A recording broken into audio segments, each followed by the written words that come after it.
Hello, everyone, and welcome to another episode of Mormon Stories. I'm your host, Hannah. I am super excited to be here tonight. The normal host, John DeLynn, has asked us to come on and talk about unlearning misogyny with Mormonism and also in the Ex-Mormon community. With me tonight, I have Sarah and Maggie Babylon and Elisha.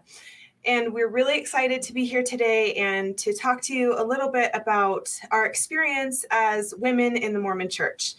So I'm going to go ahead and start off by introducing myself, and it's just going to be kind of 3-minute introduction, so you'll just get a little taste. But I grew up in Northern California with a family of 9 kids.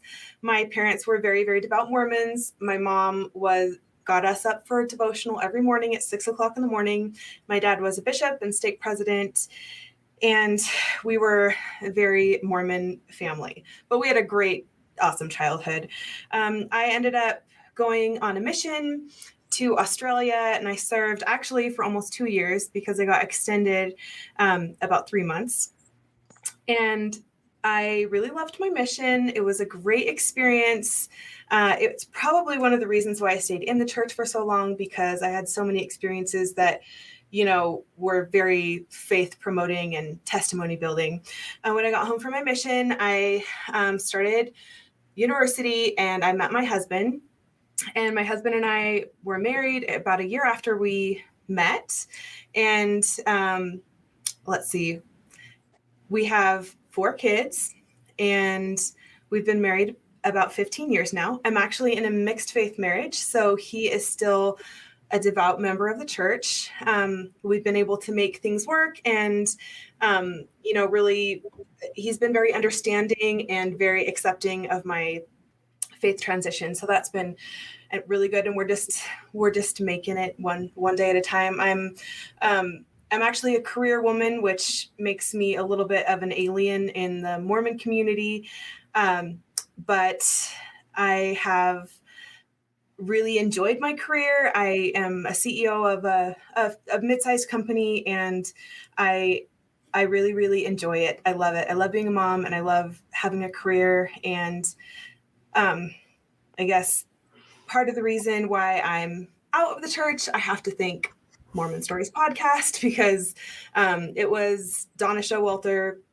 You have to listen to her episode if you haven't heard it, but it's beautiful. She talks about her son that's gay and how it sort of helped lead her out of the church and helped her start thinking critically. I also have a gay child, and I love and fiercely defend her. And it's been such a wonderful experience transitioning out of the church. So that's all for me. So we'll turn the time over to Sarah. I'm Sarah. I grew up in Seattle, in the Seattle area. I grew up a member of the church. Both of my parents are converts. I was very, very in. I left the church at the age of 29 years old. So I was in the church for about, obviously those 29 years. I left 4 years ago, coming this summer. But growing up, I was a seminary graduate, went to early morning seminary. I went twice to Trek. I was one of those ones that loved Trek, oddly. I went girls camp, EFY. I served a mission. I served a mission in Tallahassee, Florida. I ended up going home early from my mission, which was a very traumatic experience for me. I went to BYU, Idaho. I worked in the Rexburg Temple even before I got married. And I got married, moved around a bit, ended up back at BYU, Idaho, where I ended up going through my faith transition. And it was because of my faith transition that my marriage did end. And so I did get divorced, and I'm now a single mom and trying to finish school, no longer at BYU, Idaho. And I've got a few semesters left working on a political science degree. So, yeah. Thank you, Sarah. Okay, so go ahead, Maggie. Hi, I'm Maggie. I was born and raised in Southern California, and I still live in the Palm Springs area. I have an interesting Mormon upbringing. I'm about, I believe, third or fourth generation Mormon. My family wasn't the Molly Mormon type. It wasn't until I was about 14 that I gained a testimony on my own in the LDS church. And I really started to like obsessively go. One of the issues that I had growing up was that I was raised by the white half of my family. And being brown, I never felt that I belonged in the church, in the community. Um, just a lot of mocking that happened with that, a lot of alienation from the other perfect blonde-haired, blue-eyed girls. So I did fall away from the church in my late teens. I got pregnant at 17, was disfellowshipped. My bishop at the time told my boyfriend at the time to leave me. He didn't. We've been married for almost 18 years. We have 5 daughters. I just started college this last year at 35 years old for the first time. I'm studying history, and I've never been a part of the Ex-Mo community, even though I left almost 10 years ago. We did end up coming back to the church when I was in my early 20s. My husband brought us back, and temple attending, very devout, before we just couldn't make excuses anymore for the doctrine. So yeah, that's basically my story.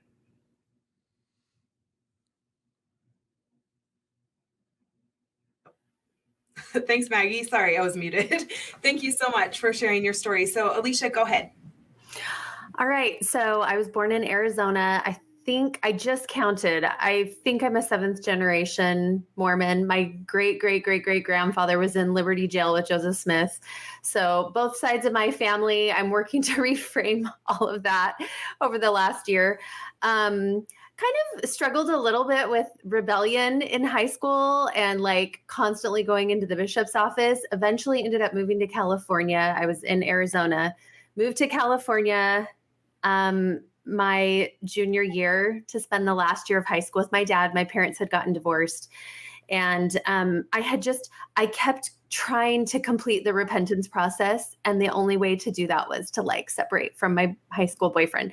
And I just was so devoted to the idea of living as a member of the church. Sorry, my faith crisis is still very new. But I just really wanted so badly to be good. And that was my understanding of how to live a good life. So I moved to California, finished my repentance process, ended up meeting my husband at the singles ward. And like, he feels terrible hearing this, but like really what I was looking for was a priesthood holder. I wanted someone who is I just viewed the church as like this stabilizing force in my life.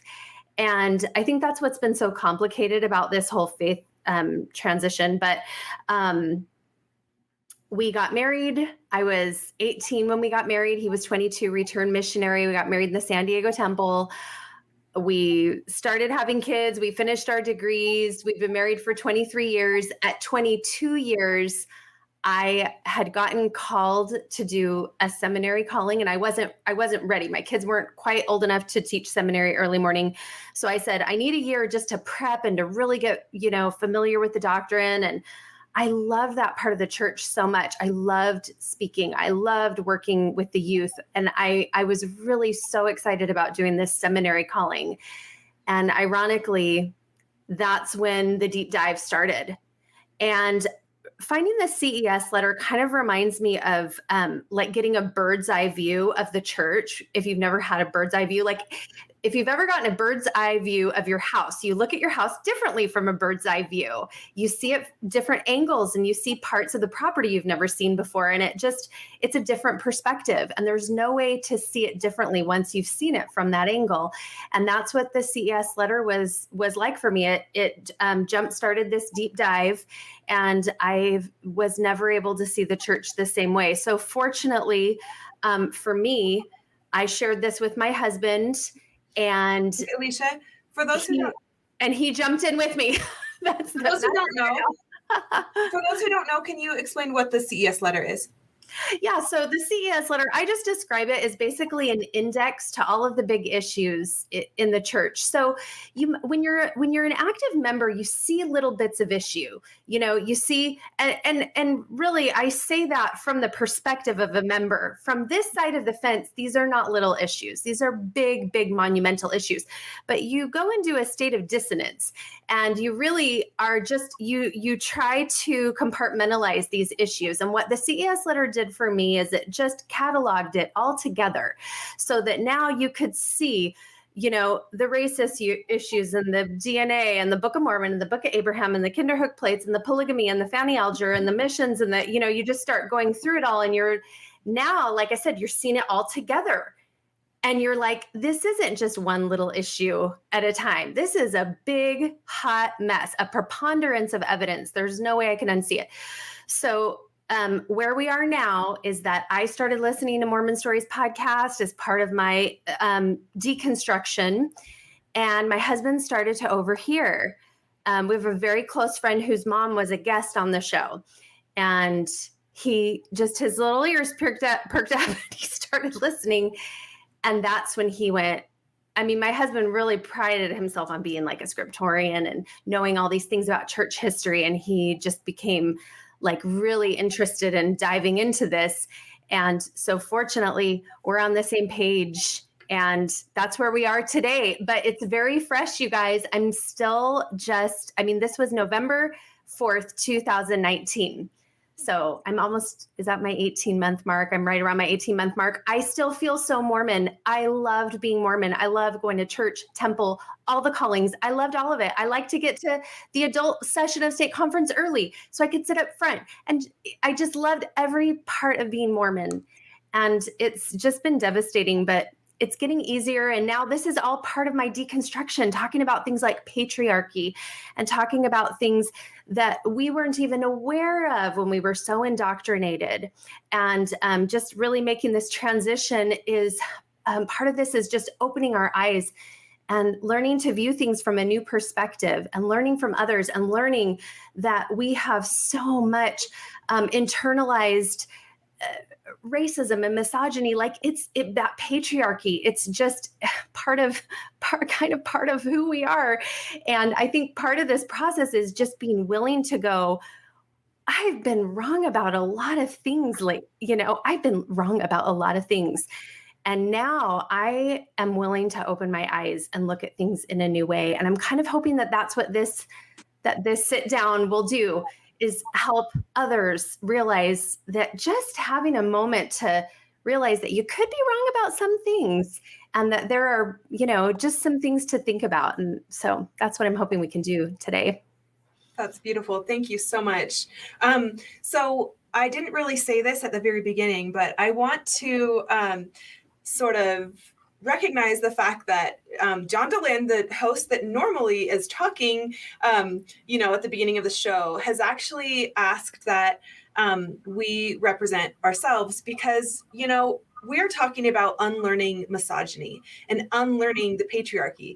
And part of the patriarchy is that we always have a priesthood holder, in other words, a man presiding over meetings. And so I just want to say, I really appreciate that he has really given us that opportunity to have the platform. We have given him permission to, be part of this discussion and ask questions, because we're here to help bring our community together and to help bring awareness and understanding to the issues that are within the church regarding women's issues. So, all right. So we are going to go ahead. So what this is structured like is it's a panel discussion. So we're all here as women who have had all of our experiences are different, but we've all had experience with the church and with the patriarchy. So we're going to sort of go through a couple of topics, and this is the first of possibly other series that we will be talking about these issues that are still very alive and well, even within even in ex-Mormonism, when a lot of times people don't realize when you leave the church, a lot of that stuff comes with you. It's like going to a new relationship with all the bad habits. It's, we still are trying to unlearn it and trying to do our best to unlearn it. So we're going to go through sort of just go over some topics, and we're each going to kind of talk about these things. It's going to be an open discussion. And so the first topic that we're going to bring up is John's question. John's question. If it's okay, I just want to, first of all, thank all of you so much for coming on. It means so much to me. Hannah, Maggie, I think you reached out to me first. Is that right? And so Maggie, you did what I asked, which is I want to have one-on-one dialogue. And you started, Maggie, when you reached out to me, I was in a very defensive mode and afraid. And so I listened, but I didn't jump at the chance. And then Hannah reached out to me. Actually, it was last night. I was in the bathtub. It was like at 11 o'clock at night, and we ended up having a talk. And I'm so glad, Maggie, that you ended up on this meeting as well. So thank you, Maggie, for reaching out. Hannah, thank you for reaching out. If it's okay, I just want to give a little bit of background for all listeners, but mostly for the guys out there, because I want to kind of explain what I'm hoping men will get from today. It just really quickly. So I got connected to the Mormon Internet back in 2005-ish, 2004, when I left Microsoft, moved to Logan. The blogger knackle was just coming on the scene, and there was just starting to be kind of social, this is pre-Twitter, this was pre-Instagram, pre-Facebook, and people were just starting, first around the blogs, making community and getting to know each other, and meetups were starting to happen where people would even meet face-to-face in different cities. And almost immediately, behavior, and I'm going to say male behavior, started to, it was obvious that there was a problem with people's behavior, and I'm going to single out men and say with male behavior, with men sending women photos that the women didn't ask to receive, making, sexual or other inappropriate comments, maintaining patriarchal structures in, how blogs or podcasts or organizations were set up, talking down to women, and I could go on and on and on. And then it started moving into dating and where people would make men would make unwanted sexual advances, all the way to assault and really, really terrible things. And I just want to make sure that I say that it has long been something that has pained me, that has been disappointing to me, that has been fraught for me to see how problematic male behavior has been in the sort of progressive and post-Mormon world. And I'm also going to say that I in no way am excluding myself from any of this. And I think that's really important. And it's a lesson that I've learned by trying to listen, is that we all have work to do. There's even a thing called internalized misogyny, where women can be misogynistic with themselves and with others. And so, what I've wanted to do for a while, but definitely over the past few weeks, is just what I was hoping you guys would do. And by the way, I want to say that for the little I know about trying to be more supportive to marginalized communities, is that it's not the marginalized community's job to educate those who are privileged and in power. And so what we're doing tonight is something that shouldn't be necessary. What the ideal situation is that men would understand sexism, misogyny, men would understand patriarchy. They would go read all the cool books, listen to Amy McPhee Allebest's, breaking down the patriarchy, all the different movies and podcasts and resources, and really understand why patriarchy has really not only hurt women, but also hurt men and hurt children and hurt societies, and understand all the issues. But that's not going to be happening anytime soon in any accelerated way.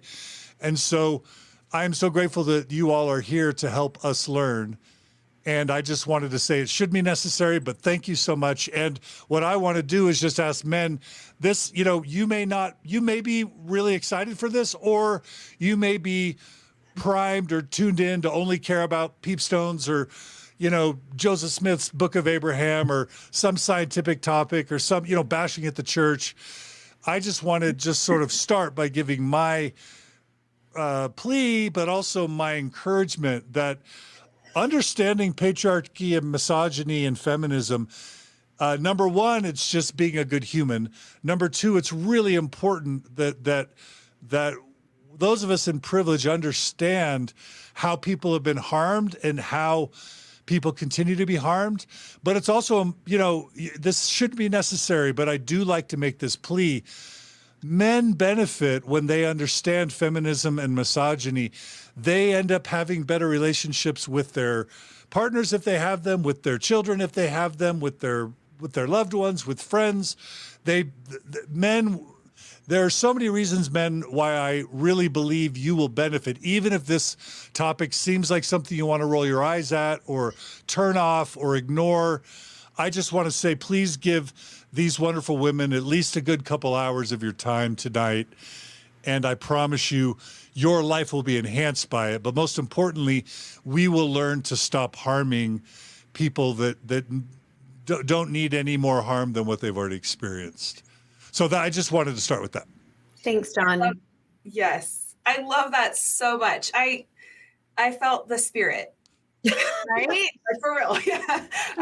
I think that's really something off of what John said real quick. I'm really, gotta say it though.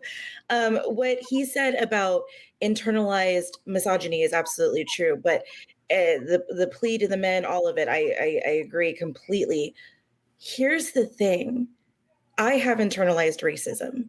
I talk about racism a lot on my TikTok because I'm still unpacking so much of what I learned as a child through Mormon theology, through my racist family. And it's difficult, but this is not a charge against you. This is not a moral judgment when we say, hey, this is a problem. The way that you're behaving is a problem. The way that you're thinking is a problem. And when we recognize that in ourselves, like, we don't need to succumb to self-hatred or to loathing of another person. This is a conversation. We need to understand that, societally speaking, that we've all been raised at some level of misogyny, racism, homophobia, etc., and that we're all unpacking it and we're trying our darndest, hopefully. But we also need to understand that for former Mormons, that we were given even worse instruction with regards to women and BIPOC and, the LGBTQ community. What's BIPOC? Tell us what BIPOC is. BIPOC or BIPOC, it's, oh my gosh, I just totally did a brain fart. So I know the I is Indigenous, POC is people of color, and I am totally blanking on the B. Oh my gosh. Oh, you and your gotcha media, John. Anyone remember the B for me? I'm Googling it. Black, it would be black. That was what the B stands for. Okay, so that was amazing that I forgot the B in BIPOC. That is just like, honestly. But here, let's use this as a teaching moment. We're going to get it wrong. We are going to stumble. We are going to have issues. This is not indicative of us not caring. It's indicative of the fact that we are very flawed human beings who need to do better, always need to do better. And so if someone says to you, hey, this is insensitive for XYZ, please don't take it as an attack. It's not necessarily an attack. And if you notice it in yourself, please don't succumb to self-loathing. We just need to do better. We just need to keep rolling. I loved. Go ahead, Elisha. I was just going to say, I feel like the last year has been all about showing up to the table, like showing up and saying, I did not realize about this internalized racism. I didn't realize, and just waking up and being understanding that we have so much to learn. So any of these kinds of discussions aren't for a make wrong. It's not to slam anyone. It's to say, hey, we all have this one thing in common because we were raised in this very particular kind of environment. And now we're waking up to some new possibilities. And just to be able to say like, oh, I could really be wrong about other things. And now I'm learning and just accepting. And I think that the natural tendency is to resist and say, I'm not racist. I mean, are you kidding me? How like all my, all the friends that come over and play at our house, we're a diverse bunch. But exactly what Maggie just said. I mean, she's taught me so much about, we all have these internalized issues with different things. And so this is just a call to say, jump on board with us. We are all learning how to see through a new lens right now. There's something that I've talked about on my TikTok too before, was just like that. I think when we leave the church, we think, oh, I've left it all behind.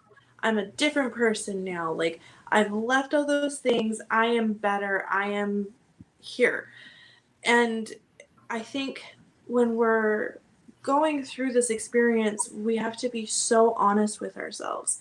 And it really does take some work to say, you know what, like I'm going to hold space for myself and I'm going to realize and be honest with the places in which I'm still holding on to things that were taught to me that are not correct.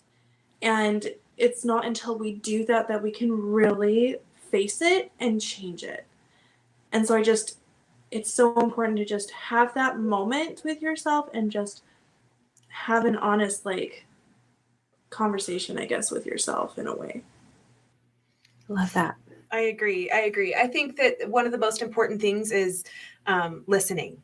Like we just need to listen. And our day and age with all the types of social media that we have, this is just my opinion, by the way, not doctrine, but like all the social media that we have, like everyone is so used to just shouting. And like no one stops to remember to listen because there's so many valuable things and we can learn to be better people by listening. And I think that it's super, super important. Super, super quick. And so what I asked everyone to do was to come up with just some basic beginning guidelines. And so what we're going to be covering tonight, and I'm kind of repeating what you've already said, Hannah, is like the introduction of 6 really important topics that if every progressive and post-Mormon man and just human, can start to understand and learn, then you'll be, on your way to starting to ramp down the misogyny, ramp up the respect, particularly in the domains of kind of internet discourse and, social gatherings, group gatherings, and even dating potentially. And there may be some swear words, there may be some graphic sexual language here and there, because we want to be real and talk about, real issues and the types of things that our panelists have experienced. Perfect. So six topics we're going to cover tonight, right, Hannah? Yes, we have 6 that we would like to cover. So the first topic I'm going to throw out there is consent. So this is a big, huge topic, and I kind of wanted to throw it out there. The first thing I thought of was, who remembers going to youth dances, right? So we all went to youth dances starting when we were 14 years old, and I was always told never to say no to a boy that asked you to dance because it took him a lot of courage. So we were always responsible for caring for the man's feelings by not saying no. So that was my first thought. So I'd love to throw it out there and have other thoughts on that.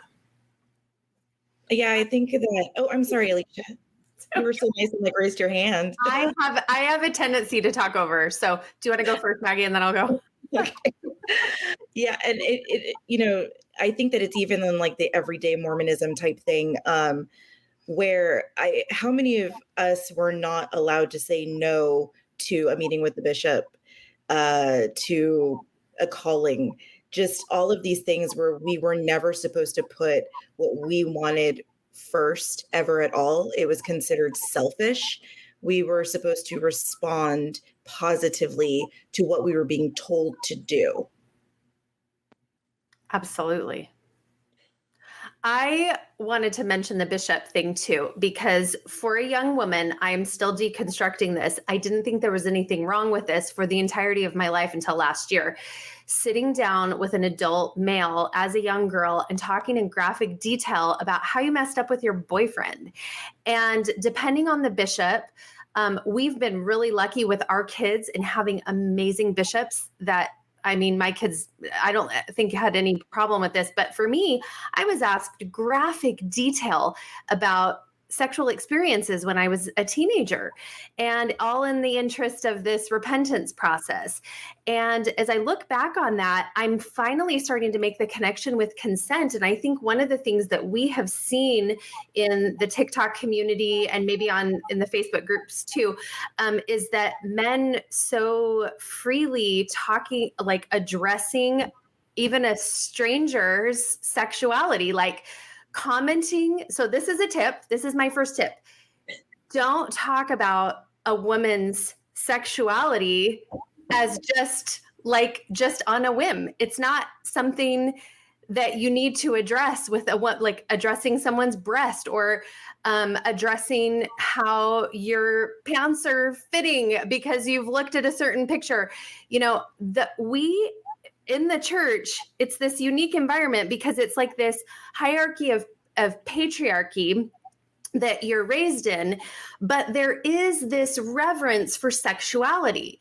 So I think for ex-Mormon men, it can be like when they are maybe for some coming out of the church, there's still this patriarchy that exists there because that doesn't just all go away. But now that reverence for sexuality, it's just like all bets are off. And so now you've got the two, and so thinking back on those times of sitting down with a bishop as a teenager, you are learning the opposite of consent. You're learning that consent doesn't matter at all because he is able to ask you and talk about your body and ask you about your body. And these are kind of parallel to some of the things that we're seeing in the community from men. Help me understand when you guys talk about consent. And I'm going to just play the role of like someone who knows nothing. I know close to nothing, but I'll act like I know absolutely nothing. So consent, I think about a consent form. I think about, maybe this idea of, before we engage in any sexual behavior that I make sure that that's okay. But I get a sense that consent has a very broad definition. It can have some specific definitions, and that it can apply to a lot of different scenarios, not just like, oh, we're dating and do we take it to the next level? So can one of you maybe provide us with the framework for what consent means?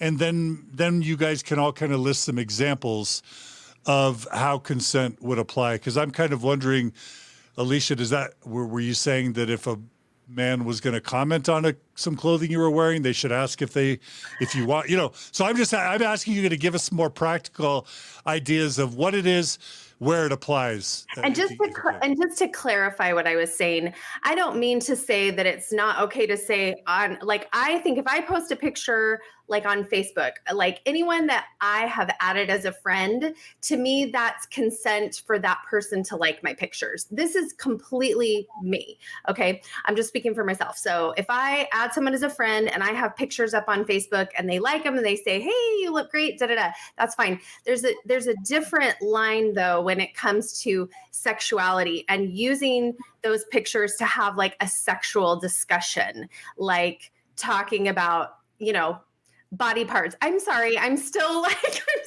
so Mormon in this way. So maybe the women here can give some other details. But talking about the woman in a sexual way, talking about the way he's feeling sexually, looking at her picture, crossing. That's a no-no. That's crossing the line. Like, for me, this is a thing that I've been thinking about, because, you know, especially being on TikTok, like, there are those of us who decide to do thirst traps or whatever, as they're called. What's a thirst trap? Tell us what that is.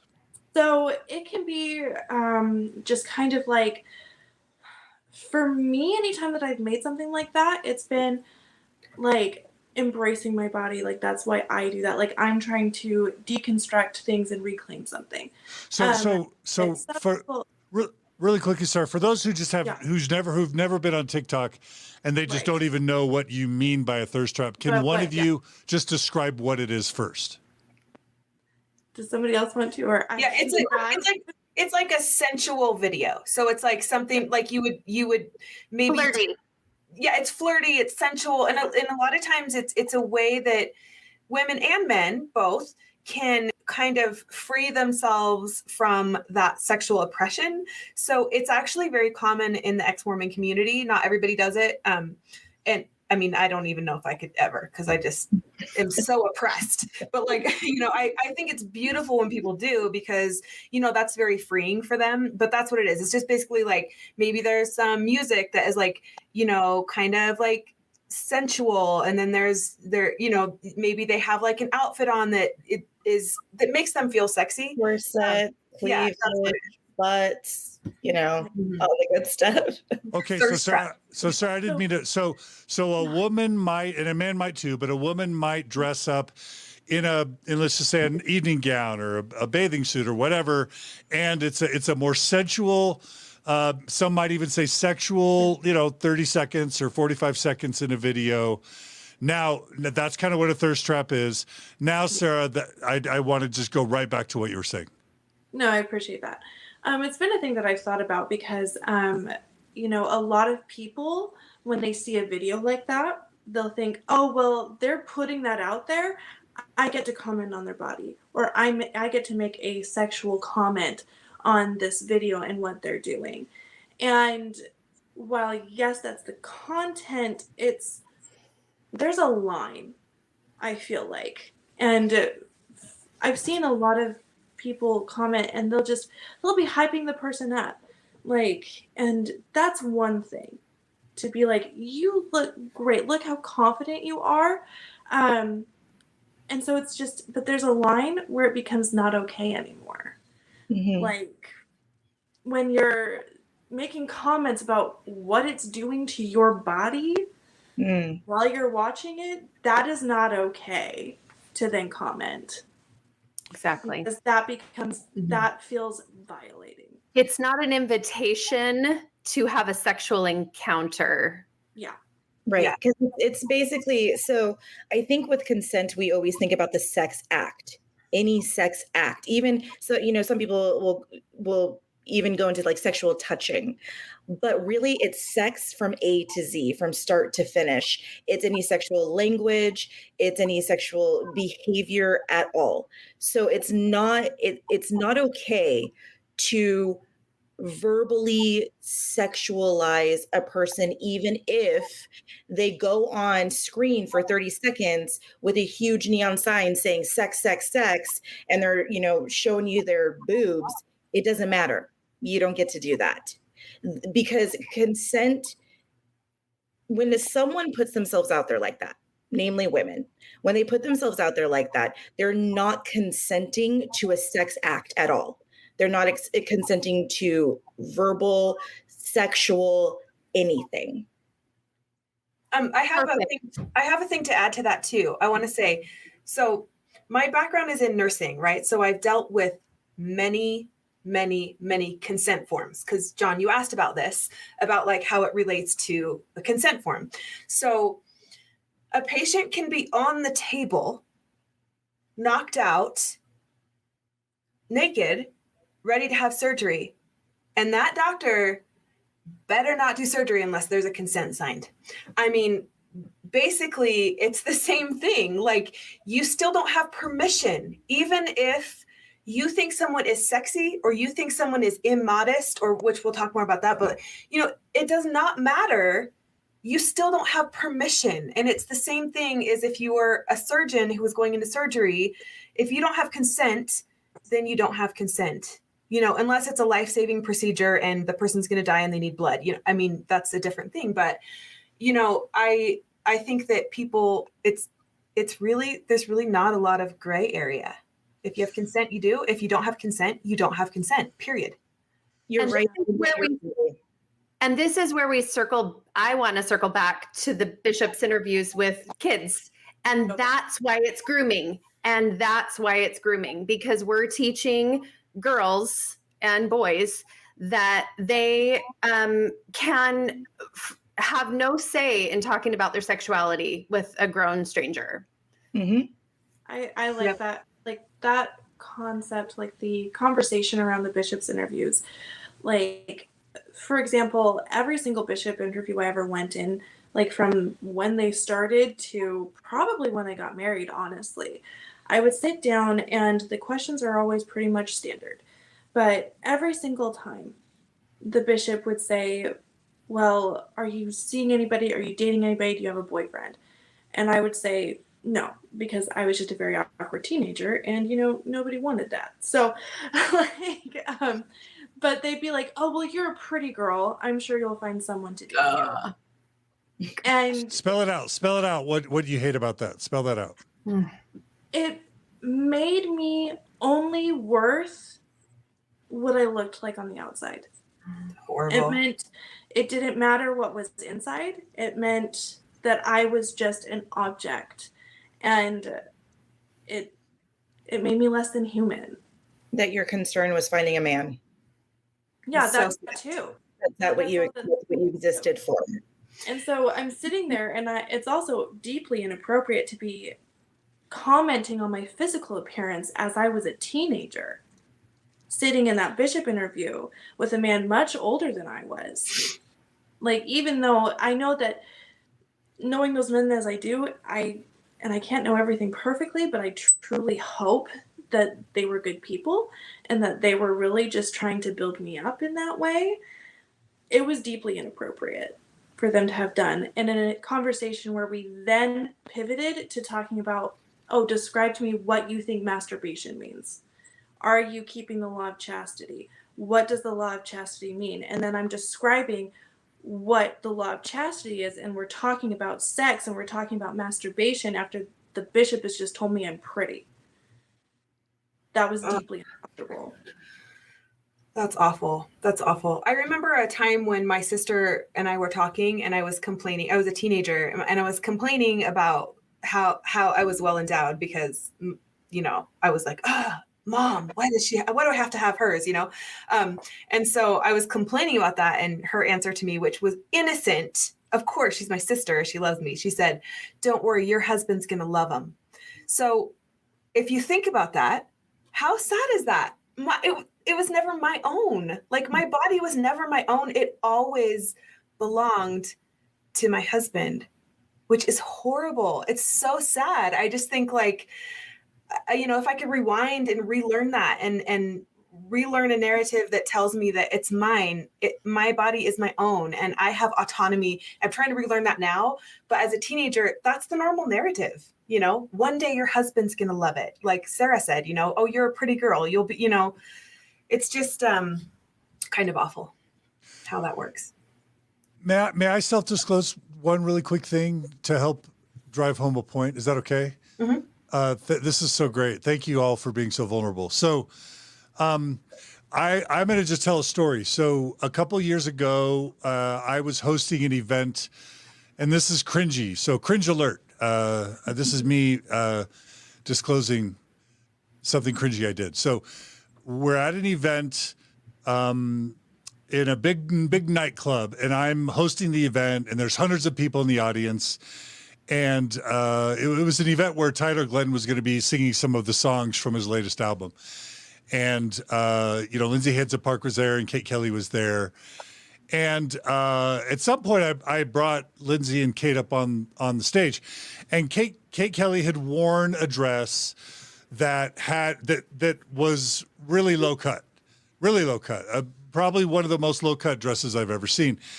And I I was like trying to be funny, and I was trying to impress the crowd, probably. And I made a joke, and I said, I bet you're not. This is what I said. It's awful. I said, I bet you're not wearing any garments under that dress, right? And awful dumb thing to say. There's so many things I wish I could take back in life. That's a huge one.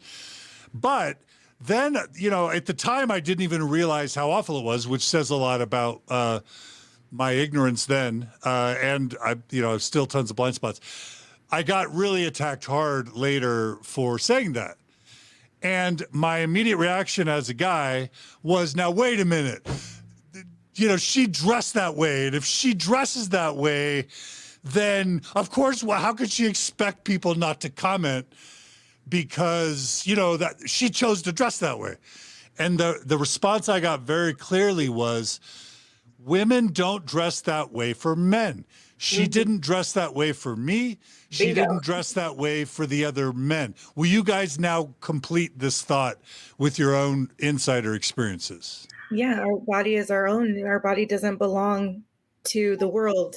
And it's interesting because we don't just get it about men either. It's also our bodies belong to motherhood, which is, I guess, an extension of men.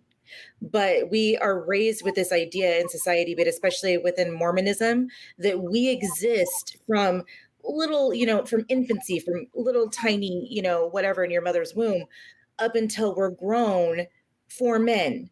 Like our bodies are for someone else and never for us. And so when men make comments like that, it just drives that home that we are not viewed as our own individual people, that we are property, that we are things for men to ogle and comment on and have opinions about. It's a funny thing for me, like with all of that, because I'm a single mom. So after having been divorced, I've jumped back into the dating world. And oftentimes the very first thing that somebody will message me if I've matched with them on a dating app is like, oh, you're so beautiful. Oh, you're so pretty. And I'm like, thanks. And it's sort of tell us what that means. Tell us the emotion behind that reaction. The emotion behind that is kind of like, okay, like, but I'm a whole human being. Like, I'm more than just my appearance. I'm more than just that outward thing. Like, it's an interesting thing, and it's something I've been kind of trying to deconstruct for myself as I've been thinking through it, because I've found that once somebody gets to know me better and I know them better, that compliment starts to take on meaning. Because in that, like, at first it feels very empty. It feels very just like you're looking at me and you're giving me a compliment about my surface. But I am more than that. And it's something that I'm still working out in my brain, why I personally have that reaction to it. But it's just, I think it really does connect to what Maggie was saying, is that like we are hardly ever our own. And we don't get to, like, in thinking about it, I'm remembering my patriarchal blessing, and I'll connect the dots here in a second. But I felt like my patriarchal blessing was telling me that my life was entirely for that of the good of my kids. That everything I did here, everything that it said was like, you have a responsibility to do this so that your children will be born into like this family. And it just, you don't get to be your own, and you don't get to be a whole person.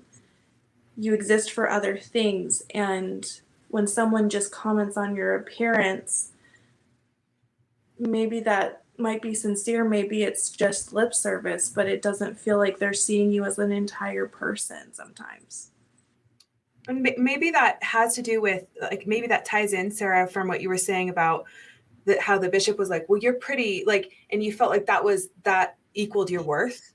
So like that probably kind of feels, I mean, I'm guessing, correct me if I'm wrong, but maybe it's kind of similar. It's a similar, thing. So I Right. want to, Please, Elisha, please. well, I just wanted to validate John because I want to tell you, I have perpetuated these problematic messages. I was a young women's president, and part of my motivation in getting on TikTok is to, number one, talk to all the LGBTQ kids out there that are suffering, and to also just kind of like try to rework some of these things that I did. I feel like damage control going on here because I know the feeling that you have, John, because I have done the same thing. Even women can perpetuate this problem of misogyny. I am sure at some point I may have said to my daughter that her husband would love her boobs. Like that is the kind of thing I would have said. I remember saying to someone about, it's vague, but something about like, it's just easy if you just never say no to your husband. Like it just makes life so much easier, you know, and like, you know what I'm saying? So I just want to open this table to others who are realizing that they have perpetuated some of these negative dynamics. And like I'm totally there with you, and I see like I see this dynamic happening right now on TikTok, and it's really wonderful that we have people who are willing to, like Maggie has devoted so much of her time to like, and Sarah getting on and talking and teaching. And I just feel like I am a student in this classroom because I have been there too. I have been a problem. I have perpetuated these problems too. So I appreciate you sharing that, John. And I just wanted to say that Thank you. I really validate that. Thank you. yeah, and that's awesome. Go ahead, John. Quick follow-up. So a man who hasn't quite learned what he needs to learn yet would respond and say, well, then why did she wear that dress? If she wears that dress, why did she do it? If she didn't want those types of comments, then she shouldn't have worn that dress. She must have just been wearing that dress to try and make a statement and maybe to trap people to say mean things. Can you guys explain, and we've already touched on this slightly with the thirst traps, why would a woman, and this is going to sound terrible, why would a woman dress in a way that maybe even showed cleavage if she didn't expect, if she wasn't looking for some type of comment from a guy, or if she wasn't, if she, because she probably knew she was going to get some comments. Tell us all the reasons why a woman would get all dressed up that has nothing to do with a guy, right? Or comments. Wait, say that again, You're Sarah. so good at that. Say it again. I like it. Okay. What else? Each of you. Well, and if I can also add to that, are there comments that make you feel that are appropriate? Are there comments from guys that are appropriate? I would love to hear your thoughts because I've never done a thirst trap. There's definitely a way to go about like making a comment that's appropriate without objectifying the person. Like I'd say, like for me, and maybe this is different for other people, but for me, if you make a comment about the dress itself, you're not maybe commenting on my body. You're commenting on like, I like the color of your dress. I think that looks great on you. Like the color. Or like a hand clap. Would that be? Or like, I think the other thing too is it's when it crosses the line is when it becomes about him. And not about you, because if I say to Sarah, if she does a thirst trap, say I'm a dude and a man, and I see her thirst trap and think about everything that I could say about her, right? Like, you're amazing for doing this. Like, great job, fires, whatever it is. Like, really confident. Yeah, you look great. You look confident. But when it goes back to you, like, I am crushing on you. I want you to be my own. When it becomes about that person, I think that's a very easy way to see that, like, I mean, and it can sometimes go the other way, but it's not about you. When you're looking at a woman as a man, it's not about you. It's not about you. Or polygamy jokes, right? No polygamy jokes. Mormons might, want to make a polygamy joke. Mormon men might want to make a polygamy joke. Probably not a good thing, right? Oh God. No. Or divorce joke. Yeah. Divorce jokes? Yeah. Like, or, oh, I wish you were older, or I wish you were younger. Like, don't do that. Or if I weren't married, Yeah. Yeah. If you were married, if I weren't married, if you were just, no. Okay. So to answer your question, John, I kind of go a different direction with it. I don't make thirst traps. It's just me. But I've got an ample bosom and I live in Southern California and it's just more comfortable for me to wear a spaghetti strap built-in bra cami. So you see my whole Mississippi River length cleavage. And that isn't for anyone. That's for me to stay cool and to not have to deal with my knockers weighing me down. Like that's really all it is. And I think that I've gotten some comments and I'm just like, oh, if you only knew. Like, I really don't care. This isn't sexual. This isn't me feeling good, sexually or self-esteem wise. This is me not being hot and mitigating my neck and back pain. Isn't there thank you, that was beautiful. Isn't there also just this idea that, and we'll get to modesty in a bit, but just that we've been, you guys, you all have been covering up for so long, shame, body shame, sex negativity, that a woman can just want to dress sexy or, just normal outside of Mormonism, just because they want to start experimenting with body positivity, but that doesn't mean it's an invitation for men to make jokes or catcalls or explicit comments. Isn't that part of this? Mm-hmm. In my opinion, I think it is appropriate for a guy, especially a guy in our community. And my husband asked me about this. Like, I just want to clarify this. Is it okay to cheer a gal on who's got she's in a bikini and she hasn't worn a bikini before? Is it okay to push that like button, acknowledging, hey, cool. I know you wouldn't have been wearing a bikini last year. It's not sexual. It's just kind of like a fist bump. I don't know. I'd love to hear what you gals think about that. Acknowledging the shedding of purity culture. Is it okay? Or is that a fine line? I feel like it's okay. Oh. Sorry, Sarah. Go ahead, Sarah. Okay, you want me to? Yeah, you go. No, but for me, again, I feel like it's more if you make a comment to what it takes for that. Again, that you look confident, or I'm proud of you for being so brave, or I acknowledge that this was difficult for you to do, a boundary for you to break down that you decided to break down for yourself. I am proud of you for that. That took courage. I'm proud of your courage. Or look at you just being brave.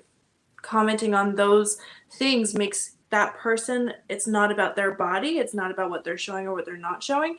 It's about their personality and the personal growth that they're going through. I love that. Definitely. Maggie, what were you going to say? I was actually going to relate this to a racism thing.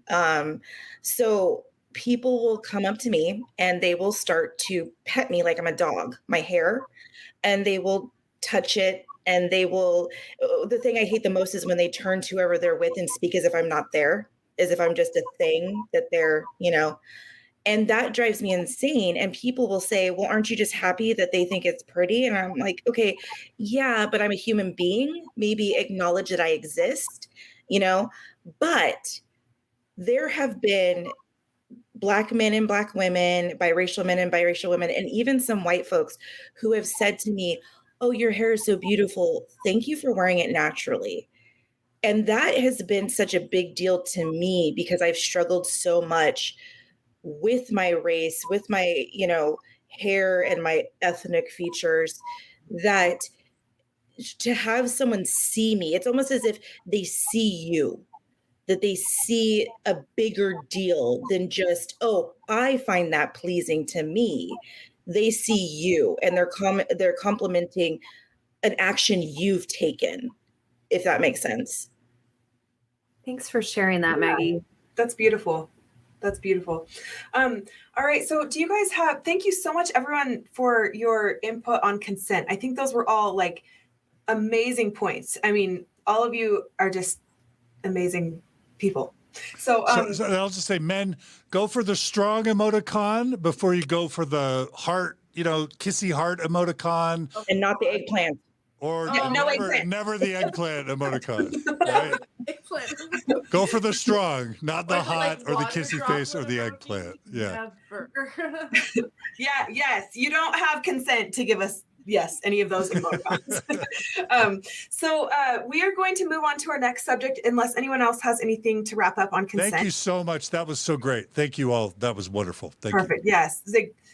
Amazing. So we're going to talk about deference to the patriarchy. And I'll start with this, just kind of introduce the topic. So we have all experienced deference to the patriarchy as women in the church and men in the church. So I'll kind of explain what that is. So we always defer to the male leader. So a woman can be a Relief Society president, but she still has to defer to the patriarchy. She still has to get everything approved through the bishop, through the male. So deferring to the patriarchy is really hard to deconstruct, I feel like, anyway, because I see it now in other spaces and in my own space, and it makes me mad. So I think that it's important for us to remember, like, we have the power as women to make big decisions and to have the ability to make decisions for a large group of people. We simply have that power. So anyway, I'm going to open it up to the group. So any thoughts on deference to patriarchy? So for a guy that just, a lot of men don't even know what patriarchy is. So each of you that you want, maybe give us some examples of, well, what it means to you and some examples of where it plays out in the spaces that we're running these days. Well, when I was a young women's president, we had to have, this is short, but you always have to have a priesthood holder. And in the church, the explanation for the patriarchy is absolutely the priesthood. And some really feel like it's not about the men, it's about the priesthood that they hold. And we shouldn't call our brethren the priesthood because they're just men, but they hold the priesthood, and that's what gives them the authority to preside. So even if I'm cleaning out my closet at the church building, my young women's closet, I got to have a priesthood holder there. And if we're having a mutual activity, technically we're supposed to have a priesthood holder. Girls' camp, testimony meeting, the most, all the feels of testimony meeting, the girls getting up and crying. I mean, we share that with our bishopric. There's always, and I like our bishopric members. They're people that I enjoy inviting them, but it's not an option. It's not a choice that you have. It is part of the system, is that these priesthood holders preside over you. I wanted to share a quick experience, if you guys don't mind, that has to do with that as well, like to kind of piggyback off what Elisha was talking about. So someone that is very close to me, she's my sister. I don't think she cares if I tell the story, but, she's very progressive and she's still a member, and she just has this amazing ability to be able to be open to narrative. So she, in my family, there's 9 kids, and there's some of us that are out of the church and some of us that are in. My dad, my stake president dad person is out, and then my mom's in, and then there's some of the kids are out, some of them are in. Anyway, so my sister, who is just very loving and progressive, was planning her daughter's baptism, and she wanted to make the baptism the Zoom baptism, a place where everyone in the family, including the non-believers and the believers, could tell her daughter something, just a 2-minute thing about how, what it means to follow the example of Jesus Christ, or be a good person, or how they're, her kind of well wishes. And it was such an amazing, beautiful idea. And so we were all really excited about it, and we felt very included, and it meant so much to the people in my family that are non-believers. And so she went to the bishop and she said, hey, this is what I'm planning. And the bishop told her no. And it was so hurtful and so hard, because why couldn't she have the opportunity to make something her own and make something her daughter's that was so special and could have really helped bring, our family, this does pretty well with the mixed faith anyway, but like really bring people together and make them feel like they could participate. Because normally we don't feel like that. We know as non-believers, we don't get to participate. And so it was just an example of how, and it may be her shelf breaker eventually, but she, it was really, really sad. And I think that's an example of how the buck stops with the patriarchy. And that was because of the unbelievers. Is that why that happened? Because of the unbelievers, the people who aren't members anymore participating in the baptism? Mm-hmm. Yeah. So it was really sad because she had an opportunity. I mean, it would have been great. And it was an opportunity in her creative thinking and just the talents that she has as a woman, what she can bring to the table. And then it was just smashed. Mm-hmm. So that was very sad, but and any other thoughts? Sorry for taking up too much time. Oh, that's great. Like that deference to the patriarchy, I think about you literally, and correct me if I'm wrong, but I'm pretty sure they've now changed the language in the temple. But it used to be that you promised to follow your husband as your husband followed God, right? And so that kind of already that set it up for, I basically just give up my thoughts, right? Or whatever. I just follow whatever he wants to do. And that ended up being such a weird thing in my marriage because I felt like, okay, we need to do this. We need to make this decision. This is what we need to do. And I would take that to my husband and I would be like, I feel like this is a good choice for us. I think it makes sense for these reasons. It would always, and we'd have this conversation. He'd be like, well, let me go and ask the Lord. Right. And they'd inevitably come back and be like, I think that is what we should do. And it felt like, okay, can we, okay, but at the time I didn't even question it. It felt like that was just what I was supposed to do. And so it's interesting because now, I have a story where I got a cat because I was divorced and out of the church. And I realized, I don't have to make this decision with anybody. I don't have to ask anybody about this decision. And I got a little, the power went to my head. And it was this freeing feeling to realize that I get to make decisions for myself based on my own logic. And that I feel like is really where it comes down to is that, and it's something I still struggle with sometimes, that I don't have to check my thoughts with somebody. I don't have to do that. It's trusting myself instead of putting my trust in somebody else to tell me if I'm right or wrong. And that is something I've struggled to grow in having left the church. That's a great point. That's amazing. That's I feel that deep inside, that just such a simple thing. Such a simple thing to choose the cat that you want, but it is a massive example. I mean, it's I don't know if you guys feel that same thing, but yes, it's amazing. I don't know how far we want to deviate, so I'll just make it quick. But the thing about the temple. So the idea is, for who's watching that might not know, you covenant to heed your husband's counsel as he counsels with the Lord. That has changed. It changed in 2019. I think it was 2019. But it introduces some really problematic dynamics, because if you've got a wife who's super, on the ball with all the church stuff, and her husband's kind of not really wanting to go to the temple and maybe not wanting to get to state conference adult session early instead of front or whatever, there's this really tricky dynamic because she's feeling like, you are my gateway. And, I'm counting on you to counsel with the Lord constantly for our family. And so for us, it introduced a lot of issues with our marriage. That is one thing that has been a game changer for us, to not have that dynamic anymore.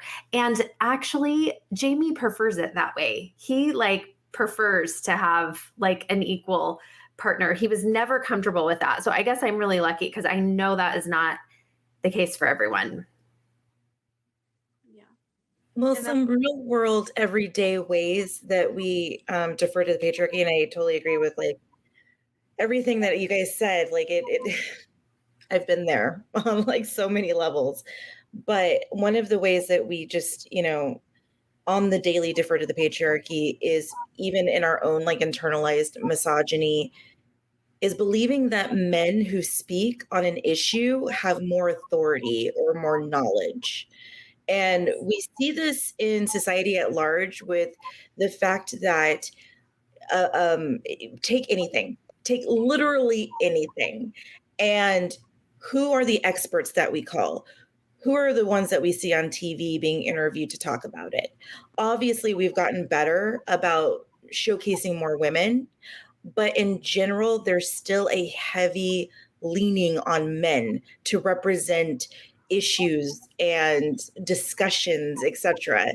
And we still do that, obviously leaving Mormonism. It's not just Mormonism's fault either, it's society at large's fault as well. But even so, we still defer to the patriarchy in the sense that we still defer to the voices and opinions of men. Mm-hmm. Well, and look at the general conference lineup. I mean, yeah.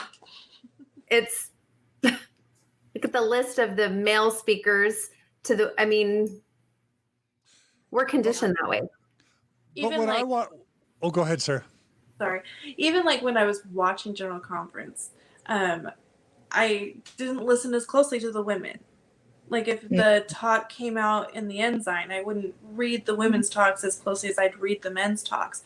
On my mission, they told us that, the General Conference talks are basically scripture and we'd highlight them as such. But I still gave more credence to the men than to the women. I think I did too. Yeah, me too, for sure. And what I don't want to get lost here is the problems we have in the ex-Mormon community. We I think most of us have not, I think most of us aren't spending a ton of time at church or even watching General Conference these days. But, when I think about kind of trying to own my stuff or what I see, I've heard, and I'm not trying to disparage anyone or anything in particular, I've heard that many women don't feel safe or comfortable sometimes communicating on Ex-Mormon Reddit, that Ex-Mormon Reddit can be a place that, you don't always know the gender of the person you're interacting with because identities are anonymous, but I have heard many, many, many, many, many times ex-Mormon women say they don't feel comfortable on ex-Mormon Reddit. When I think about the podcasts that are most popular, most successful, even where, most highly compensated, it's going to be, Mormon Stories, Bill Reel, RFM, Radio Free Mormon. In the past, it's been John Larson and Mormon Expression, or if it's on Thrones. And then, of course, Lindsay Hansen Parks, Your Polygamy is kind of a stellar standout in terms of how much it's loved and how popular it is. There's always been this issue of unfair compensation across, podcasts in terms of gender. In the Open Stories Foundation, we have Gina Colvin that's been doing A Thoughtful Faith, and we have Natasha Helfer Parker, who's been doing Mormon mental health. And we did this, the Mormon Faith Crisis podcast with my wife, Margie, and with Natasha. But, the women aren't paid what men are paid, and they don't get the visibility or the exposure. I want to throw in a plug for Latter-day Lesbian podcast. I hear it's fantastic, and it has a strong, presence. But anyway, I'm just saying that in the podcasting world, I just want to own up to the fact that are huge problems. I'm like the representative of that. I'm like the ambassador for misrepresentation and misogyny in Mormon podcasting. And we could go on about that, but I'm just going to own that. It's true. It's there. This is real. I'm going to say that, there's when in the Mormon Stories podcast community, when there are really heated discussions, there are times when women's voices are silenced, when their comments are deleted, or when they're moderated or even banned from the group. And it's a man that's making those decisions and making those decisions to women. So that it's probably got to sound weird that I'm saying this about me. Of course I can, spend time trying to justify, but that's not the point of tonight, because these are real things. And then I'm sure there are many other areas where you guys could mention. There is the TikTok community but let's talk about ex-Mormons, not just talk about the church. So to talk about ex-Mormons, John, thank you. Seriously, thank you so much for seeing it and acknowledging what's going on within the podcast community, et cetera, and being willing to acknowledge your role in that. But I'm going to call out your listeners a little bit here, because it's not just you who is making this a thing. It's also who your listeners are choosing to listen to. And I'm not saying don't listen to Mormon stories, but I'm saying maybe throw some time, maybe throw some resources behind female voices, behind LGBTQ voices, maybe hold yourself accountable. I think it's really easy to sit in our cars and listen to John say this, about Mormon stories, about himself, and feel, pat ourselves on the shoulder and be like, well, that's not our problem. No, it is. It's your problem. You need to start doing better by the community. We can't just sit here and point at the big names and tisk them. What are we doing? What are we doing the work? I forgot to mention Amy McPhee-Allebest's new podcast, Breaking Down the Patriarchy. She does not want that podcast to be viewed as a Mormon podcast, but I still think she would welcome support. And I want to call on men to listen to Breaking Down the Patriarchy podcast. It's phenomenal. It's powerful. And but I had to throw in a call for that. Please keep going. I didn't mean to interrupt others. I love that. I was thinking the exact same thing that Maggie said. I just was going to say, and this is why it's all of our problem. It's not just, it's my problem too. All of that internalized misogyny is, and that's a heavy word. There's a spectrum, right? if you look at the definition of misogyny, I think it's like a hatred toward women or something, but to even prefer a male opinion over like all the things, all the little nuances that we've referenced here, that all goes into it. Like, what voices do we value more? What presidential candidates are we looking at? What are we, everything in our lives, when we really can't start to break down these issues until at least we're willing to admit that it's a problem. It's Definitely. Like, to me too, like in this deference to patriarchy, like I recently made a comment somewhere where I said like, believe women. And I was shocked because I got a response back and someone said, let's not get political here. And I was like, I'm sorry, wait, what? And it's such an interesting thing because like we are so programmed to believe men and all of that. And it is so important that we just listen to women. And it is important. I love what you guys are saying about make sure that you yourself are making a concerted effort to hear those other points of view. Especially like with all of the things that have happened this last year, the racially charged issues, I had to sit with myself and be like, hold on, like, because I am on TikTok, right? And I looked at who I was following and I was like, I need to be following more BIPOC people, like BIPOC people. I'm not following enough Black creators. I'm not following enough people of color. I'm not hearing them enough. And I think that that's very much, it's that same thing that you guys were saying, is it's just be aware of who you're listening to and who you're subscribing to. And if you see that you're missing an area, try to search that out so that you're hearing that perspective too. You know what? I think what you were saying, Sarah, about deference to patriarchy, well, it can mean a lot of different things. And I think sometimes the way that we defer to the patriarchy is by elevating their emotional response over our own, maybe even discomfort. And so how you said, like, you said believe women, and someone said, let's not make this political. What gives them the right to tell you what to do with your comments, with what you want to say? This idea that men even have, especially ex-Mormon men, because of Mormonism, that their opinion has some sort of weight, has a lot of weight, more weight than your own. But on top of that, we have to understand that women, again, especially Mormon women, ex-Mormon women, feel the need to defer to their emotional response, meaning, I don't want to offend this guy, so I'm not going to say no, or I'm not going to say, hey, maybe shut up, or hey, that makes me really uncomfortable, or keep your damn opinion to yourself. And I mean, some of that, don't get me wrong, a lot of that is fear, because we don't know how men will react. We don't. And a lot of times they react violently. I feel But that's so that's strong. still a difference to the patriarchy. I'm sorry, Sarah?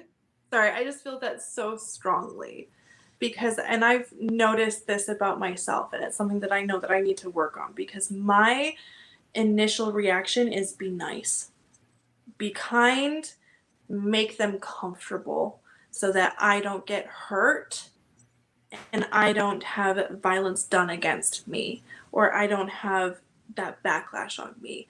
Make them comfortable, make myself smaller, be nice, like go out of my way to try and make myself a human to that person so that they don't hurt me. And it's an interesting thing because it's like, no, I need to, like, that's putting the blame back on me for their actions. And I need to maybe do better at speaking up for myself, maybe. But at the same time, that person, and for men listening to this, just because a woman is nice does not mean that that's consent. Going back to that consent thing, like just because a woman is nice doesn't mean that she is okay with what you're saying to her.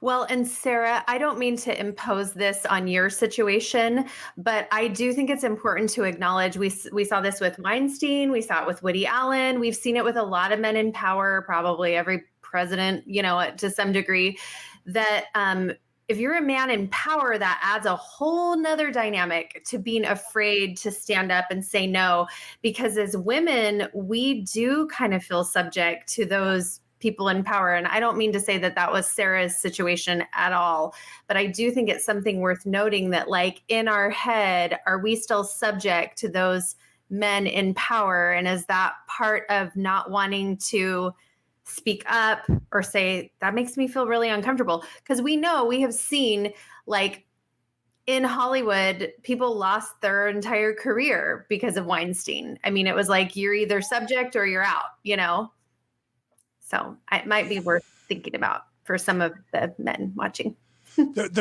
I'm a tiny bit worried that some of the stuff we're talking about is going to get lost to people that maybe don't understand some of the history or the context of what we're all talking about here. So I'm gonna maybe spell something out a tiny bit. Let's just say that a man makes an inappropriate comment or sends an inappropriate emoticon or sends an inappropriate private text or whatever, and they say something that is inappropriate and makes a woman feel uncomfortable. Sometimes what's hard about this is, and tell me if I'm wrong, that it's not natural for ex-Mormon women who have been raised in a patriarchy to always be very clear and direct back and to give them direct feedback or put up a tough boundary, because there's been so much, there's this keep sweet thing, right? This stay nice, be sweet. And I think this is something that we're going to have to really be thoughtful about. One, men are going to have to learn not to make offensive statements or comments or do things that are harmful. But also, we have to figure out how to get comfortable with direct communication that sets clear boundaries. And it shouldn't be necessary, but it is. But when we're all in a patriarchy where the women are always trying to take care of the men's feelings, not get hurt, not offend the man. Sometimes, unless you just really hit the man over the head with, hey, that was offensive and it hurt my feelings, which so many Mormon women are probably just never comfortable saying, or at least it takes them a while before they learn it. Then sometimes men just don't get the message that they've actually acted in an offensive way. Now, I just kind of mentioned all that to maybe try and kick off a bit of a follow-up discussion, if that's helpful. Yeah, it's interesting how you said that, because at the end there, because it's still a level of deferring to the patriarchy, not what you were saying. Let me back up a little bit here. So having to hit men over the head with it. Yes, I completely agree. And I also completely agree and hear what you're saying about how it shouldn't be necessary, but hey, let's talk reality, right? But with men, the problem is that when you're very frank with them, a lot of times they respond with aggression. Sometimes that can be scary. If you're in person, it can get physical. But online, it can be like you were saying before, John, about when you said what you did about her outfit, and then people came at you and you were like, wait a second.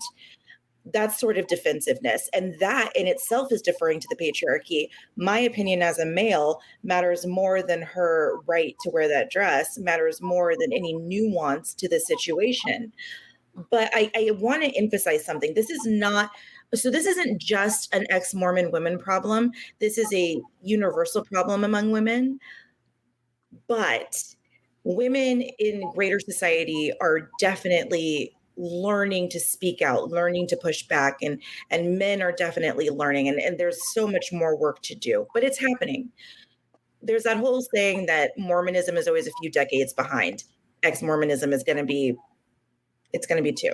It just is what it is. So I think that ex-Mormon women aren't unlike greater society women, but maybe just a few notches down, not quite there yet, if that makes sense. Totally. Definitely. I feel like this is a place where we can help each other out too. Where if you see this happening for somebody else and you maybe know their background, or you see it happening to somebody, that you can speak up yourself and say something. Like if, for example, like maybe I reached out to friends and I said, hey, I am uncomfortable with the situation I'm in and I am scared and I don't know what to do. Those people that I reach out to could maybe then say, like, respond to that comment that they made and be like, hey, like, I don't think this is appropriate. Like, back that person up. Because, like, for me as a person, I tend to be a little bit softer spoken. I maybe don't come across that way when I'm, like, on TikTok and whatnot. But, like, I struggle to speak up for myself. I struggle to be upfront. I tend to be more shy and more quiet, and I struggle with that confrontation. And so, especially those friends that I reach out to, like, if they help take up that thing that's hard for me to do, and they say, you know what, I've got your back, let me help you fend off this person, I feel like that's a really good way to be an ally to women. Especially because we found, and it's so unfortunate, men sometimes only listen to men. And so, you know, if you're a man and you have a female friend that reaches out to you and say, I'm in a situation that makes me uncomfortable, I mean, it's always ask her if you can help her with it. If you're not sure if she wants your help, ask her if you can help her with it. Say, like, hey, I would like to respond to this person. I would like to say something and say, hey, like, I'm not okay with what you said to my friend. Please don't do that. And she'll let you know if she's comfortable with that or not. Right. It goes back to deferring to the patriarchy. It goes right back to it. I mean, men still are deferring to the patriarchy. It's the world we kind of live in, but like, I would have appreciated something like that. I would have appreciated a friend of mine coming to me and being like, I'm seeing something happen. I'm uncomfortable with it. It seems like maybe you are too, or you've said to me that you're uncomfortable. Like, are you okay with me making this comment? That would have been so helpful for me. The male ally, I think, is a good point too. I see what you're saying, Maggie. Yeah. And also with the male ally with consent, because, you know, if you have, like, I mean, we can't go into toxic masculinity right now because it just would take forever. But I find it very toxic, which I used to think this was fine. But like when you have a dad that is like, you can't date anyone, I'll kill anybody that even looks at you, right? Well, you're not giving that teenager like their own power. You're not having, like that. You don't want to come in guns blazing to protect your friend if they don't want that, So it's really important also to see what they need, like ask them. And all you do is ask, just say, I feel like, do you need me to have your back on this? Because, I see this going down and I can, I don't mind. I'll put myself out there or I'll just let you handle it, whatever, and just ask. Like I'd be open when I would love if someone ever asked me that if I was in a situation where I felt uncomfortable. And I don't know what you guys think, but you can weigh in on that. So tell me if I'm hearing you right. So let's just say someone's doing a TikTok live or somebody posts a TikTok video or it's on Reddit and some, let's just say a woman posts or on Instagram, a photo where they're trying to show some body positivity. And then let's say, for example, a man notices that another man, does the kissy face hearts or says, does the flame emoticon or says, hey, makes the polygamy comment or makes the, I wish I were divorced or says something even more graphic or explicit, like, wow, I'm being aroused or whatever it is, that what a man can do, what a man can do to kind of be supportive to women is check in with the woman and say, hey, I noticed that this other guy seems to be saying some really inappropriate things. Would you like for me to kind of, say something to him to kind of help educate him that stuff isn't wanted and it's not appropriate? And what that entails is the man having the desire to be supportive, to notice it, and to have the desire to be supportive and to be proactive about it. Because if we all will help educate each other, there are going to be some jerks that just don't want to be nice or that don't want to be cool or that don't want to be respectful. I'm going to guess that there are a lot of men out there in this case that actually, if they can just know that what they're saying or doing is hurtful or offensive or making someone uncomfortable or sad, they actually will stop, but they're just too thick to even know it yet. And sometimes it just takes somebody pulling them aside. It shouldn't, but sometimes it's helpful if there can be some allies out there that will pull the dude aside and say, hey, dude, I know you mean well, but this isn't a compliment, even though you think it is. This is offensive and this isn't appropriate. Is that one thing we're saying? I would say, absolutely. I love that. I would say first, though, ask her how she feels about it. Mm-hmm. Yes. Ask her, I'm seeing this. How do you feel about what you're seeing? And then if she's okay with it, let it be. If she's not okay with it, then ask the question, I would like to say something. Are you okay with me saying something? Well, and I think sometimes it's hard to read the room, but let's say that someone is doing a live and they're, wearing a low cut shirt or something, and someone comes in and starts saying some things about, you want to be my third ex-wife or whatever. I think if the woman responds like, bro, if she's clearly uncomfortable, that a man speaking up and being like an ally speaking up and being like, yeah, guy, please don't, isn't wrong. I also think that with regards to this, a lot of times people think that all they have to do is push back once and that's it. And really, that guy might still keep coming back. And you might need to keep checking him, And that's just the reality of the situation. You have to be willing to really fight the good fight for more than just one or two comments. And it's scary. I mean, we know it's scary. I will give you, so I hope I can speak to this because I know so Maggie, you can stop me if you want to, because I sometimes I get uncomfortable talking about any race because I don't have the personal experience. But, for instance, if it's scary for the men to be allies, think about how scary it is for the women to be survivors and victims of this. So, for instance, during the George Floyd movements, I purchased the Black Lives Matter flag, and I live in a very, a very, very conservative area, which is fine. But I purchased this flag, and my daughter and I she's huge on human rights. She feels very passionate about it. So do I. And we wanted to put this flag out. And when she was going to put it out, I said, I don't know. I'm scared. I'm a little nervous about what the neighbors might say. And she looked me dead in the face and she said, Mom, think about if you were a mother of color and you were worried about your son being killed by the police, then you would be afraid. She's like, don't be afraid. And then I was like, yeah. So if you're a male and you think that it's scary to stand up to a man who's harassing a woman, think about what it's like to be that woman being harassed. I don't know. Does that make sense? Yep. Yeah. That's great. Thank you. My daughter teaches me a lot of things on the daily. Mine too. So, all right. So I think if we don't have anything else to talk about on the deference to the patriarchy, I think we made some really great thoughts there. So anybody else on that? Should we move on? Okay. So the next thing we're going to talk about is gender roles. I'll go ahead and just introduce it. So, obviously in Mormonism, gender roles is a big thing.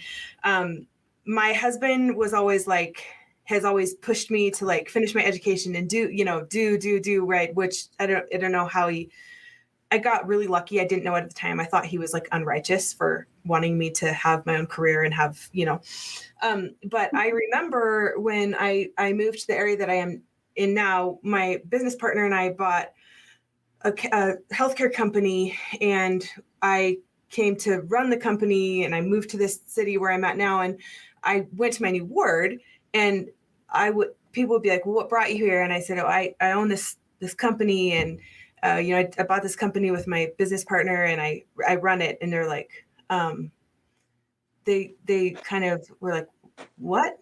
I run a company, and the CEO of this company. And they said, oh yeah, this other person runs their company too. They make signs or whatever. Or it was like I was an alien because I did not fit in that mold. They literally looked at me they couldn't understand it. I had to say, I have this many employees. I do this. This is true. This is true. But it was really hard for them to understand. And so gender roles has been a huge thing for me. Now I am so thankful that my husband was always supportive of me and saw my potential, because otherwise I thought he was unrighteous. I thought he was literally unrighteous. So anyway, let's start the discussion on gender roles, you guys. Yeah. And specifically, informed for sure by your time in the church, but what I really don't want to miss is how this applies kind of in the progressive and post-Mormon internet spaces. Oh, it's huge too. Sorry, one more thing about that too. I'll stop after 1 second.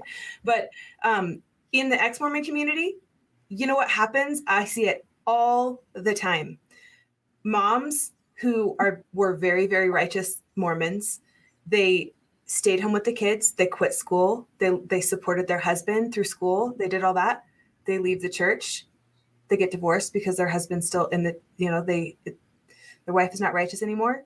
And then that woman was not empowered at the time that she was in the church. She was not empowered because of the gender roles. And so she ends up having to figure it out. I mean, I'm sure, Sarah, you can relate that. It makes me mad. Yeah, it makes me mad because then they're it's not fair. It's not fair to them because that can happen. And in the narrative of the church, it doesn't happen. Divorce never happens. It's perfect. Anyway. Okay, I'll let everybody else talk now. Sorry. You literally just described my experience, because it was a thing where, I initially, especially it took me a while as I was growing up and getting older and going into adulthood to really find who I was. And I can go into a funny story there, but it's not important. But basically, I thought like all I wanted was the bare minimum with school because like it wasn't important. Like, and that wasn't my focus, especially again with that patriarchal blessing thing. My focus was go to school enough to have like something to fall back on should, the worst happen if your husband passes away or you get divorced, like you have something to fall back on. Like I thought it was just the plan B.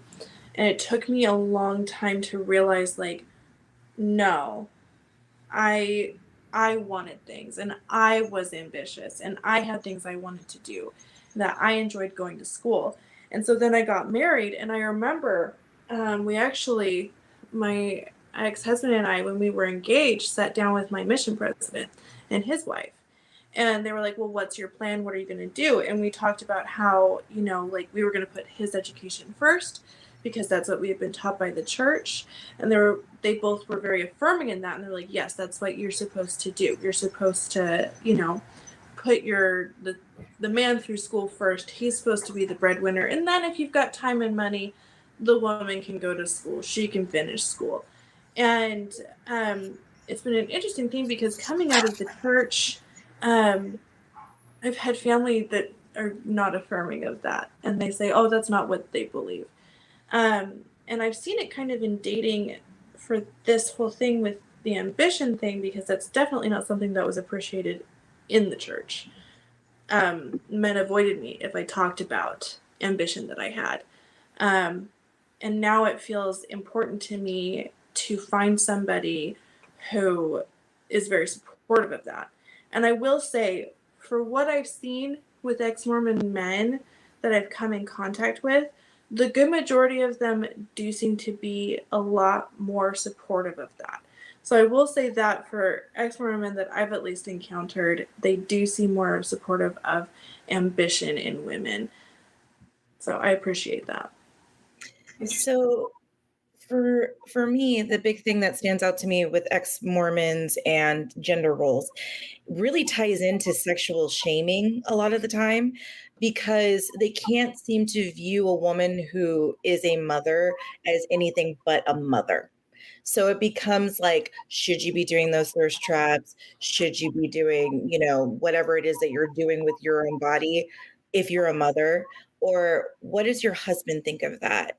Or anything like that. If you are married and or have children as a woman in the ex-Mormon community, a lot of times you will get considered just that, a wife and a mother, just like in the church.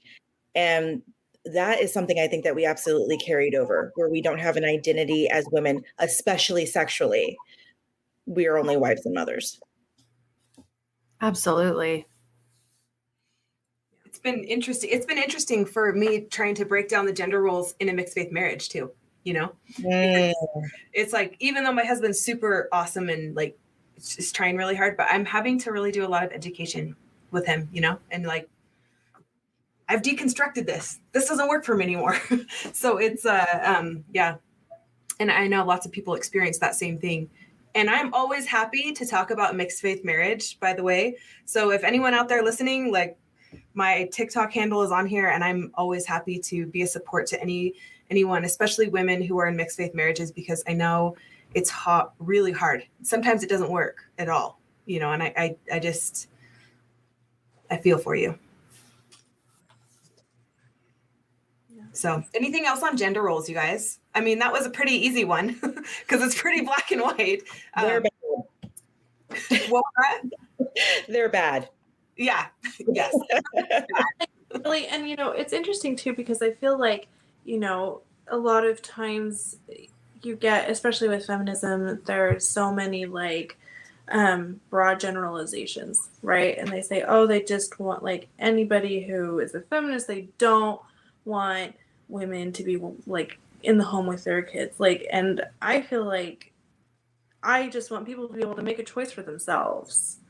And I think like as long as you decide what you're comfortable with and the person you're with is comfortable, like you're on the same page, like you do you. For me, like I view relationships and gender roles like partnerships, like honest to God, like 100% across the board partnerships. And so I, like be on the same page with people that you're in relationships with or something, or try to find the same page. That's actually It's a great point. A lot of feminists want to stay at home with their kids. Yeah. Yep. And you have to do what works for you. But I think the thing that goes back to, what Maggie was saying in the community, we have to understand whether you are a man or us. I mean, these scripts are so deeply ingrained, we don't even realize that they're there. And so those preconceived notions when you're watching TikTok or whatever, the videos that creators are putting out, those are so deeply ingrained and we don't even realize they're there. So I think just even having this discussion is a big step, just recognizing it. Huge. I agree. I'll just say really quickly that I'm trying to think in each of these points areas where I've goofed up personally. In this one, I just want to say, and this isn't to pat myself on the back, it's just something I realized when I started doing workshops and retreats and I would travel around the country, I would just start thinking about okay, when we start a workshop, is it really going to be a man, a white, straight, cisgender, heterosexual, man who's going to stand up and welcome everybody and, thank everyone for coming and be, and then I just thought, how are we not just repeating the same thing we've all just left? And so one of the commitments that I made early on, we tried to do this in the most recent Thrives that we've held as well, is why not have women preside? Why not have women welcome everybody? Have women, thank everyone for coming. Tell everyone about what the agenda is going to be. Have women sitting up on the stage. And I'm not trying to pretend like that's some huge deal or that's why Hannah, I'm like, why don't you totally kick off today's episode? And I'm just saying, my only point isn't to say, wow, I did a great thing. It's men out there, as you're working in Instagram or TikTok or YouTube or, Reddit or whatever, be creative and think about how are we just repeating the same old structures, the same old patterns, the same old stratified gender roles that we've always been fulfilling. And how can we turn that upside down? And I just want to say one plug. There are a couple organizations that I've seen emerge. One is WACA, Women of a Certain Age, along the Wasatch Front, and the other is another community that I just learned about of over 3,000 post-Mormon women along the Wasatch Front that Chelsea Homer is leading. Faith Journey meetups. Like that group has 4,000 people now. And what I realized is women, if any of you want to get something done, have women be in charge. And instead of the women doing all the, it was funny because when I reached out to some of the female TikTokers and I said, hey, let's organize a conference, I'll just sit back and you guys be in charge. Nuance Ho, Kara made the funny comment, that sounds like Thanksgiving where the women do all the shopping, all the cooking, all the cleaning. How about men do the leg work and the women do the strategizing and the organizing and the leading and tell the men what to do, and the men are the ones, doing a lot of that leg work. And so all I'm saying is it's my plug for let's figure out ways to be creative in our structures to turn the patriarchy on its head. But the good news is I've seen few organizations as successful as, WACA and as Chelsea's organization, again, what's it called? Faith Journey Meetups. These are huge, well-run, well-organized organizations. And what you're going to get is amazing outcomes when the men step back and let women step forward. And so that's just my plug. I've seen it over and over again. But don't leave all the work. Don't leave all the work to the women. No, yes, no.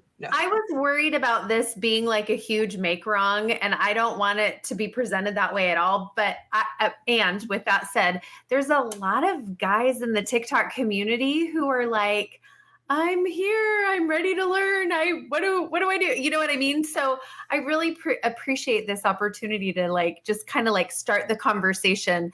And I called Hannah right before, and I was like, I don't want this to be like a big make wrong. So anyway, but as I told you guys, I'm kind of a student here too. So I'm learning from you.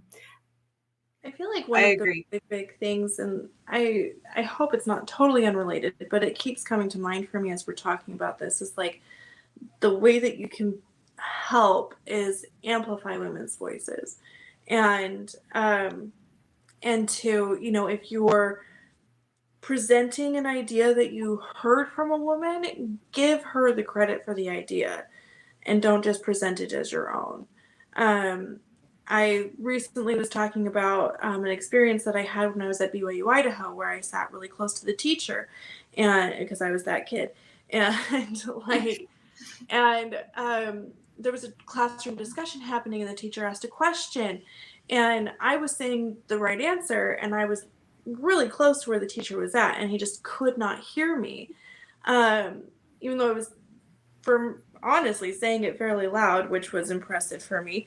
And the guy next to me finally said it at about the same volume, and he was literally as close to the teacher, and the teacher heard him.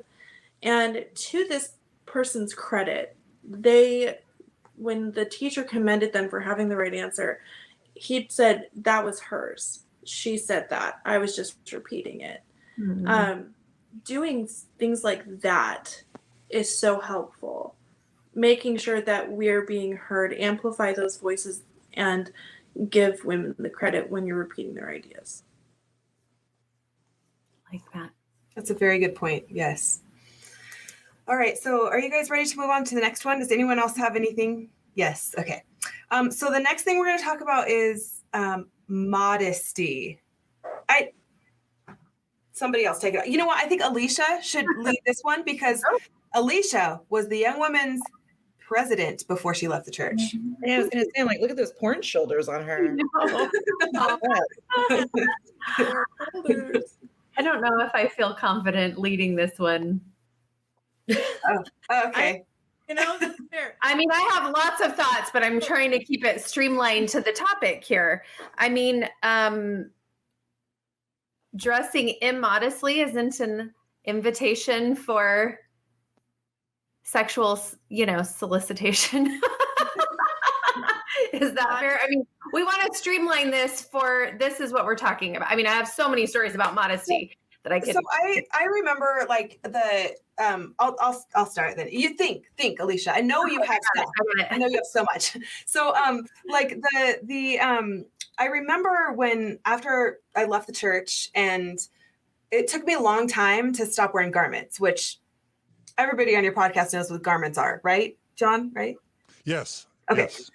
So I stopped wearing garments, and I remember like being in a tank top, which I never thought of garments as oppressive when I was in the church. I thought they were beautiful. I thought that that I was respecting myself by wearing them. Like all these things, right, that were very, very positive in my own mind. But when I took the garments off and I stopped wearing them, and I was just in the bathroom in a tank top, I like looked at myself in the mirror, and I remember the moment being like, it's okay. My body's okay. It's okay. Like, there's nothing wrong with it. It doesn't need to be covered. It doesn't need to be. And you don't realize how oppressive underwear is if it covers parts of your body, and the message that it sends to your own self over and over and over. Your body is a sin. Your body's a sin. Your body's a sin. That's what it tells you over and over. And I'm still trying to deconstruct that, but that was an extremely poignant moment to look in the mirror and be like, oh, like, it's fine. Anyway, I'll turn the time over to the next person. I definitely it's a thing for me, because I feel like, I mean, I've been out for 4 years. I've been out for a little while. And I feel like I went through a period where I like reclaimed my arms, and I was like, my arms are okay.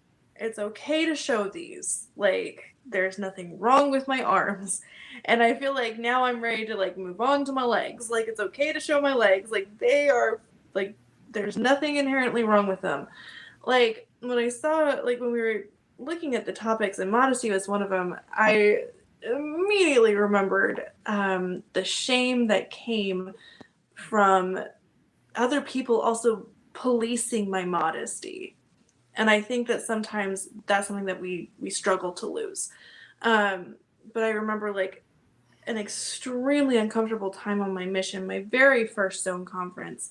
I was this little shell of a person. Just I desperately wanted to people please. And I picked out my outfit for my zone conference. I was super excited about it. I was just like super thoughtful. And the mission president's wife said, you need to wear something higher because if you lean down, I can see down your shirt. And I was wearing one of those down east. Do you guys know? Like, remember like the things that came up to like here? And I was like, you know what? I could have cleavage in a freaking turtleneck because that's just how my body is made.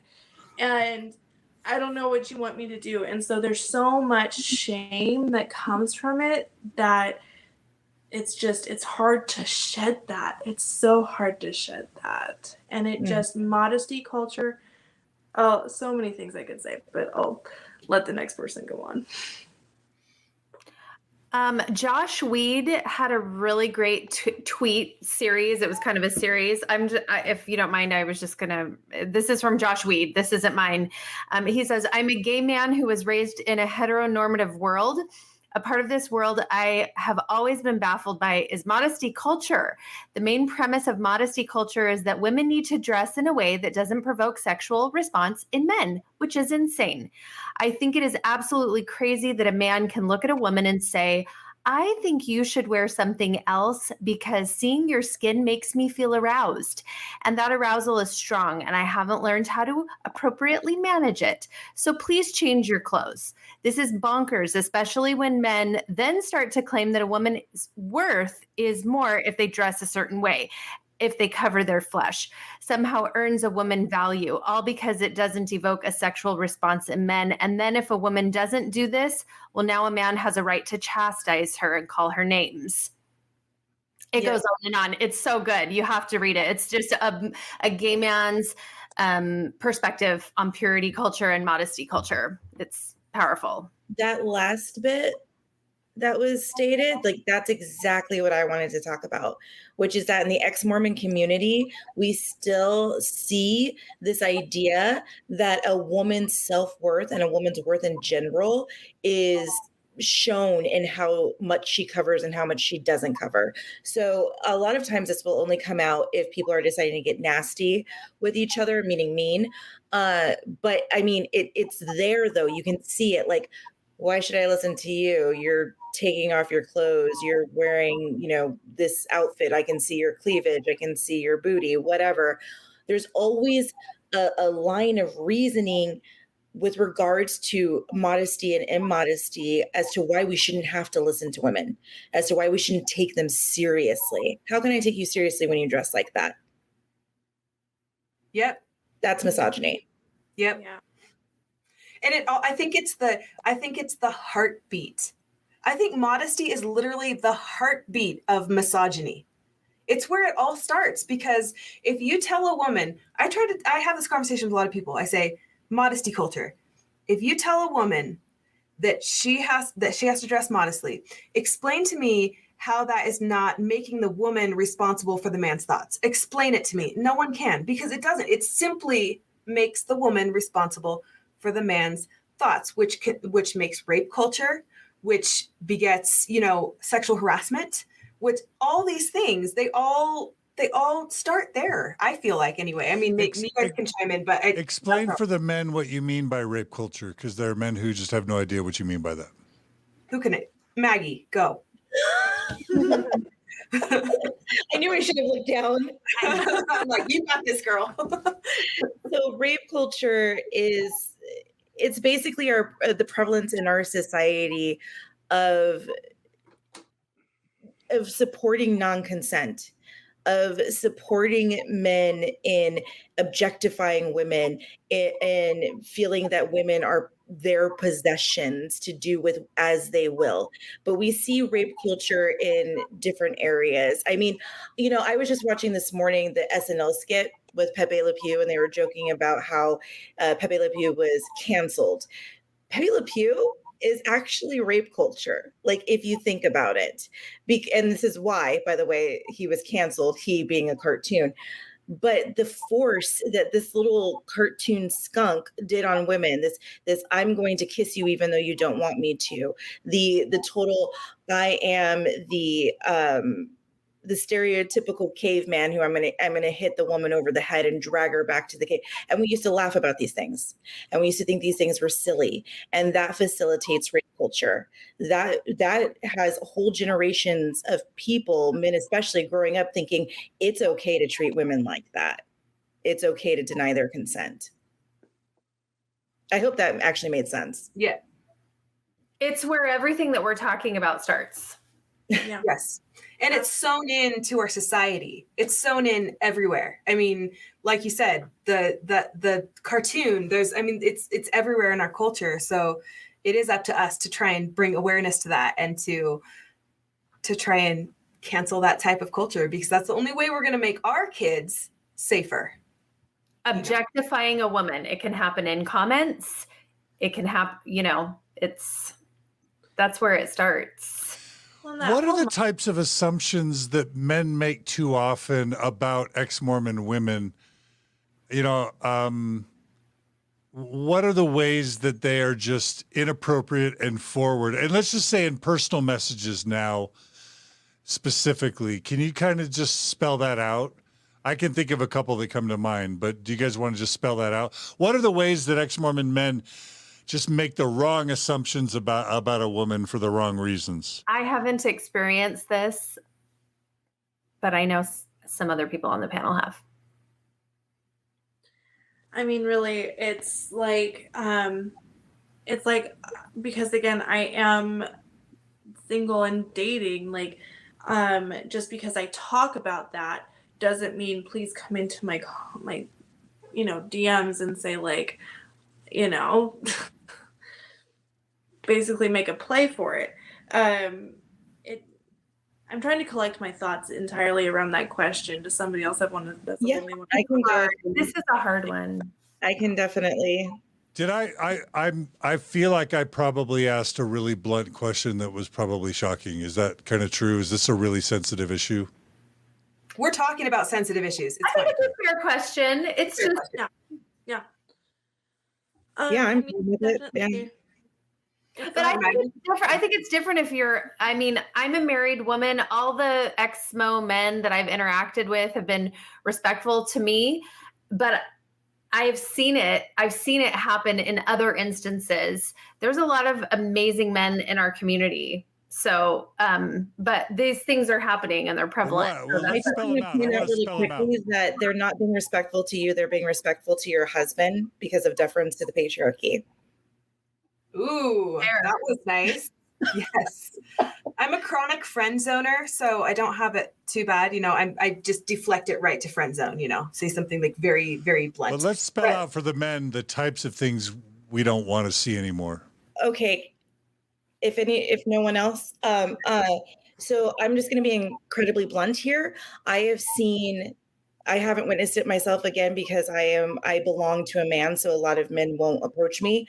But what I have seen amongst certain ex-Mo men, especially on Reddit and other, places, is that they seem to think it's an orgy and they can't keep it in their damn pants, which means they can't keep their fingers away from the keyboards. They think that because they feel sexually liberated, that women also feel sexually liberated, and if they don't, they should. Like it's something that they should absolutely be doing if they want to truly back away from Mormonism, which is just absolutely hilarious to me. So in these guys' heads. It seems to be the opening scene of Caligula, honestly, where they think that they're going to go into ex-Mormon spaces and they're going to get some. And so they proceed acting as if getting some is owed to them, because now we're so liberated. Now we're out here. Now I'm not looking for a wife. Now I'm not looking for a calling or whatever. I'm looking for some P word, to quote Ben Shapiro, P word. Sometimes it's married men, right? Sometimes it's married men. Absolutely married men, because here's the problem. Because we deconstruct Mormonism, we start to throw everything out. Yes. We start to get this idea that we don't need to be monogamous, that now monogamy is the chains of Mormonism. We conflate every little thing in our life with Mormonism, as if monogamy is owned by Mormonism, which is hilarious if you think about it. So a lot of married men, they come out there thinking, oh yeah, we're all just, this is, Woodstock in the 60s. We're all over here looking to hook up with each other. And the weird thing is they have this so ingrained in their head that this is the right way that it should be, that if you're a woman and you're like, no, thank you, well, then you're a prude. Then you're wrong. Then how dare you? Or you're still attached to Mormonism. You need to Yes. construct Mormonism. You need to and this is more deferring to the patriarchy, this idea that men have the answer, that what men desire is the right way, and what women are pushing back against is wrong. This is more gender roles, this idea that men have the right to lord it over, that men are where the buck stops with decision making. It's all the same crap, all rolled into one. Yeah. If everything men know about relations, it comes from, being rooted in that patriarchy that they learned in the church, then when they deconstruct, if they don't deconstruct, meaning take parts, disassemble them, keep this, throw that back, they're going to throw the whole thing away, everything associated with Mormonism, which could be a reverence for a woman's sexuality or a reverence for, they're associating it as part of the religiosity and not as just respect. So unless these dudes are working in corporate America where they got an HR, overseeing their relations with women, where are they learning this stuff? And you see it's different in different men, but for those maybe that are entrepreneurs or they don't have anyone overseeing their business, all of their respect for women, to them in their mind, that's compartmentalized with part of the Mormon thing. And they've thrown that away. Well, yes, I completely agree. But I do want to say this too. We're talking about throwing away everything in Mormonism, but something I've noticed in the Ex-Mo community is that we are not exactly jumping to throw away the privilege that we had in Mormonism. So why would men want to throw away this patriarchal privilege that they were raised with? Why would they want to do that? Right. Of course, they're going to hold on to that. Of course, they're going to hold on to the idea that their word is law, that they are above women, that they get to decide what women do. Of course they are. It's the same with white people in the ex-Mormon community. Of course, they're going to hang on to that privilege. Yep. And that's why it's so dangerous, keeping the things that are just so deeply ingrained and, throwing away what could actually be helpful. Yeah, it's like there's a lot of men that state that like a white male, right? I'm like, well, the ones that are like active, like for instance, my husband, I love him, but I'm like, well, of course you want to be in the church. Like it totally just serves you. Exactly. I was like, you're a freaking white cis dude. I mean, like that's of course, but I mean, it's not him specifically. He's mild. I'm telling you, but like a lot of men, I'm like, well, of course it works for you. Like, why would you leave? Like it favors you, but it's, yeah. Anyway, go ahead, Sarah. So I gathered my thoughts a little bit back on that question with the DMs thing, or the messages, the direct messages. And like, I guess the thing that I found when men message me on TikTok, they assume I'm there for dating. They assume that I am welcoming or open to their advances. And look, I've made a lot of friends on TikTok that I'm deeply grateful for. And I'm the kind of person that I'm shy, I'm kind of retiring, I'm a little bit of an introvert, and I struggle to make friends. And I've joked with some of my friends that, like they had to come into my DMs and like say, we're friends now. And like, this is happening, just because that's how it is. And so like, I don't want to discourage people from making friends. DM people that you want to be friends with. That's great. The problem comes when I get people in my DMs that are like, you're here. Like, I've heard the joke that TikTok is now a dating app, and I'm like, no, that's not what I'm here for. And I get a lot of people in my DMs that assume that maybe I am. And even if they're not contacting me because they want to date me, maybe they want to comment more on my appearance. It almost gets scarier when it's in my DMs because nobody else can see that unless I screenshot it and share it somewhere.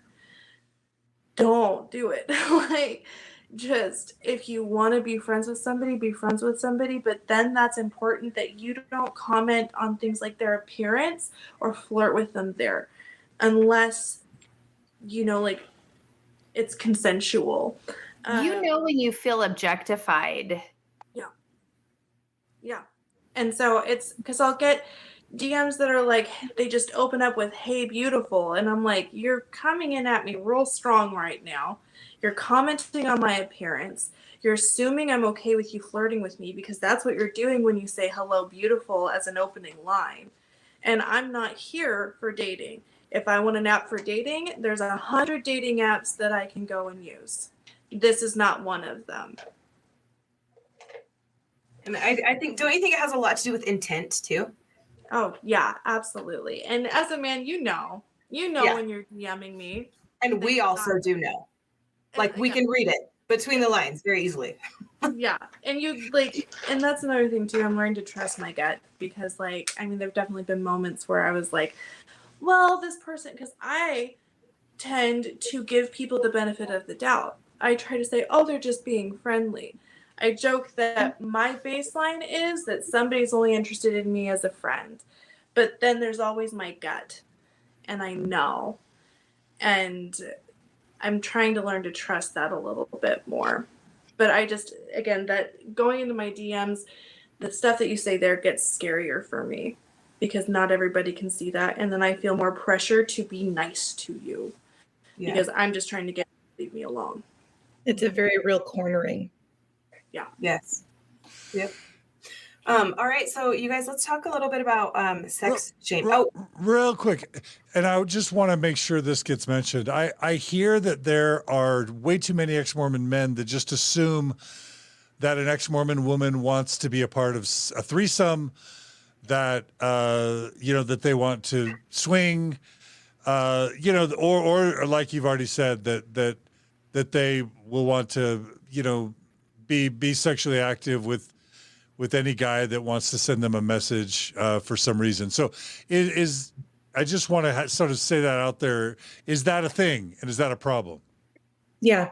And you're not saved if you're LGBTQ. I've actually, I've had a few people in same-sex relationships, like lesbians, tell me that they have received DMs with people, like with men, basically joking around, oh, can I watch? Can I listen?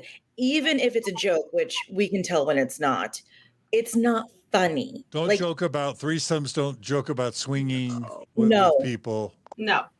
Period. No, especially when you're going into the DMs, because it really feels like you're.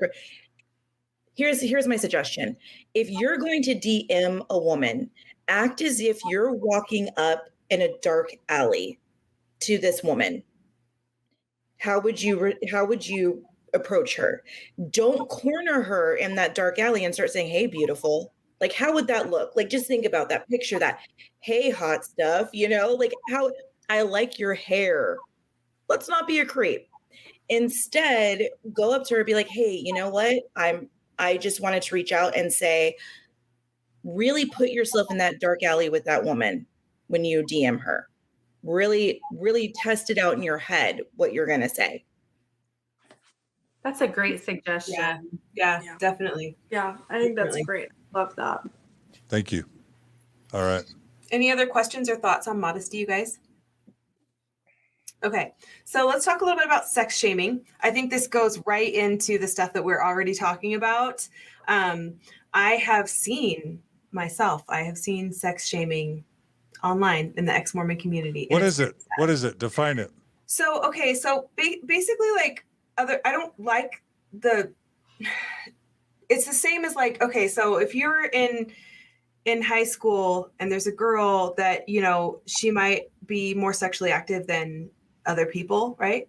Than most kids her age or whatever. And then everyone calls her bad names. I don't even like saying words like that. Right, me too. You know, it's like, you know, sex shaming. It's making a negative story surrounding that person because they're more sexual than other people. So, like, for instance, thirst traps. Okay, like, just because I don't do thirst traps, and I wish I could do that, but, like, I can't. But, like, you know, I think it's really beautiful and it's really empowering and awesome. But, like, for someone to say that was, like, to make a negative story surrounding that person because they're being sexual, or, like, that's how I see sex shaming. But please, everyone else, add your thoughts on that, because there's much more to it. To me, it's kind of the opposite end of the spectrum, right? Like, I don't know, the expectation. Anyway, I don't know. I lost track of what I was going to say. Oh, I think I get what you're saying. You're saying that it's shaming Like, you. shame on you. Like you're rude. Shame on you. Yeah. Like, shame on you for doing that. You asked for it. You asked for those comments. I mean, we did just see that. We just saw that, you know. Right. Well, yeah, because it's sex. So sex shaming and slut shaming, I think, are the two. The word. They're what are the words? Interchangeable. They're the same thing, right? Yeah. So sex shaming and slut shaming, especially in this regard with ex-mo men, it goes back to consent. It goes back to this idea that because you're showing yourself, You asked for it. and modestly or naked, even, you're asking for it. Yep. Like, because, but it's more than that too. It's also, how dare you be overly sexual? You're a mother. Why are you putting naked pictures of yourself out there? You're a wife. How does your husband feel about this? That's a sort of slut shaming as well. I think it's really interesting too, because I think it's important to bring up that you cannot separate sex and slut shaming from sex work. You can't do it. So a lot of ex-Mormons still have very Puritan ideas about sex work ranging from stripping to, you know, selling the goods. I don't really know how to say it. I don't want to, you know, get you censored or anything. It really is a broad umbrella, sex work. And when you are raised in such a Puritan culture and religion, you have these ideas in your head about the type of person that would engage in that sort of thing for money. So you decide this person is now XYZ, all bad, of course, because they are posting pictures of themselves naked, because they are selling themselves, or, you know, that's probably a horrible euphemism and I apologize for the offense, but something along those lines, where we've decided that a woman's sexuality in particular is not her own, and that the way that she uses it is always open for our interpretation about her as a person. That's how we morally judge her as a person. I mean, this goes back to when we were Mormon and young women's, they would chew a piece of gum and pass it around. Who would want that piece of gum after it's been in someone else's mouth, right? It's more turning women into an object, into something. It's dehumanizing women to this point where all they are worth is the sum of their parts. And if the sum of their parts has been used for things that you perceive as dirty, then they're dirty and unworthy. So we no longer need to care about them. They no longer have consent, right? They no longer have a right to say no. So They're no longer human in our eyes, is really what it comes down to. We don't want to admit it, but that's what it comes down to. This goes for sex workers. This goes for women who are unashamed of their sexuality, who are unashamed to show it, be it thirst traps, be it speaking openly about sex, whatever. It goes for all of them. We dehumanize them to the point where they don't have a voice. They don't have a say. They're nothing to us but what we get from them. Really quickly, just to kind of drill down a tiny bit, we're all raised in society, and especially as Mormons. First of all, we're comfortable using this term prostitution, which is something that or prostitute, which I'm going to acknowledge, and I'm only saying those because I know that there's a lot of people that don't know this, that in 2021, those terms are now viewed as potentially or in fact offensive, that those aren't the types of words we should be using these days, and that instead a more proper term is sex worker. So there's two things I want to ask about that. Why the change? What does the change mean? Why was that change made? And how can we change our minds to not just continue thinking that somebody who makes a living from sexual acts is not necessarily something that's just like face value bad? I know that to many of you who have studied this, it's obvious, but if we don't spell it out, there's going to be people that don't even understand why they even need to start thinking another way about these sorts of things. Does anyone mind if I jump in on this? Because I love this topic. Yes. So I don't want to like give a history lesson, but I want to emphasize this. The reason why it's important to say sex work is because sex work is work. This is a legitimate form of employment. It is not just, like I was saying with dehumanizing, when we use terms to this in this day and age, regardless of whether or not, like why we started to use them to begin with, when we use terms like prostitute, when we use these terms, we're taking the work out of it in our social psyche, if you will. I don't know. It's late. We've been talking a while. Anyway, so we need to really emphasize the fact that sex work is legitimate work. That's why we call it sex work. That's one of the very important reasons why we call it sex work. And It's also in women's hands now. It used to not be in women's hands. It used to be in men's hands, and you worked for a man. And now that has changed.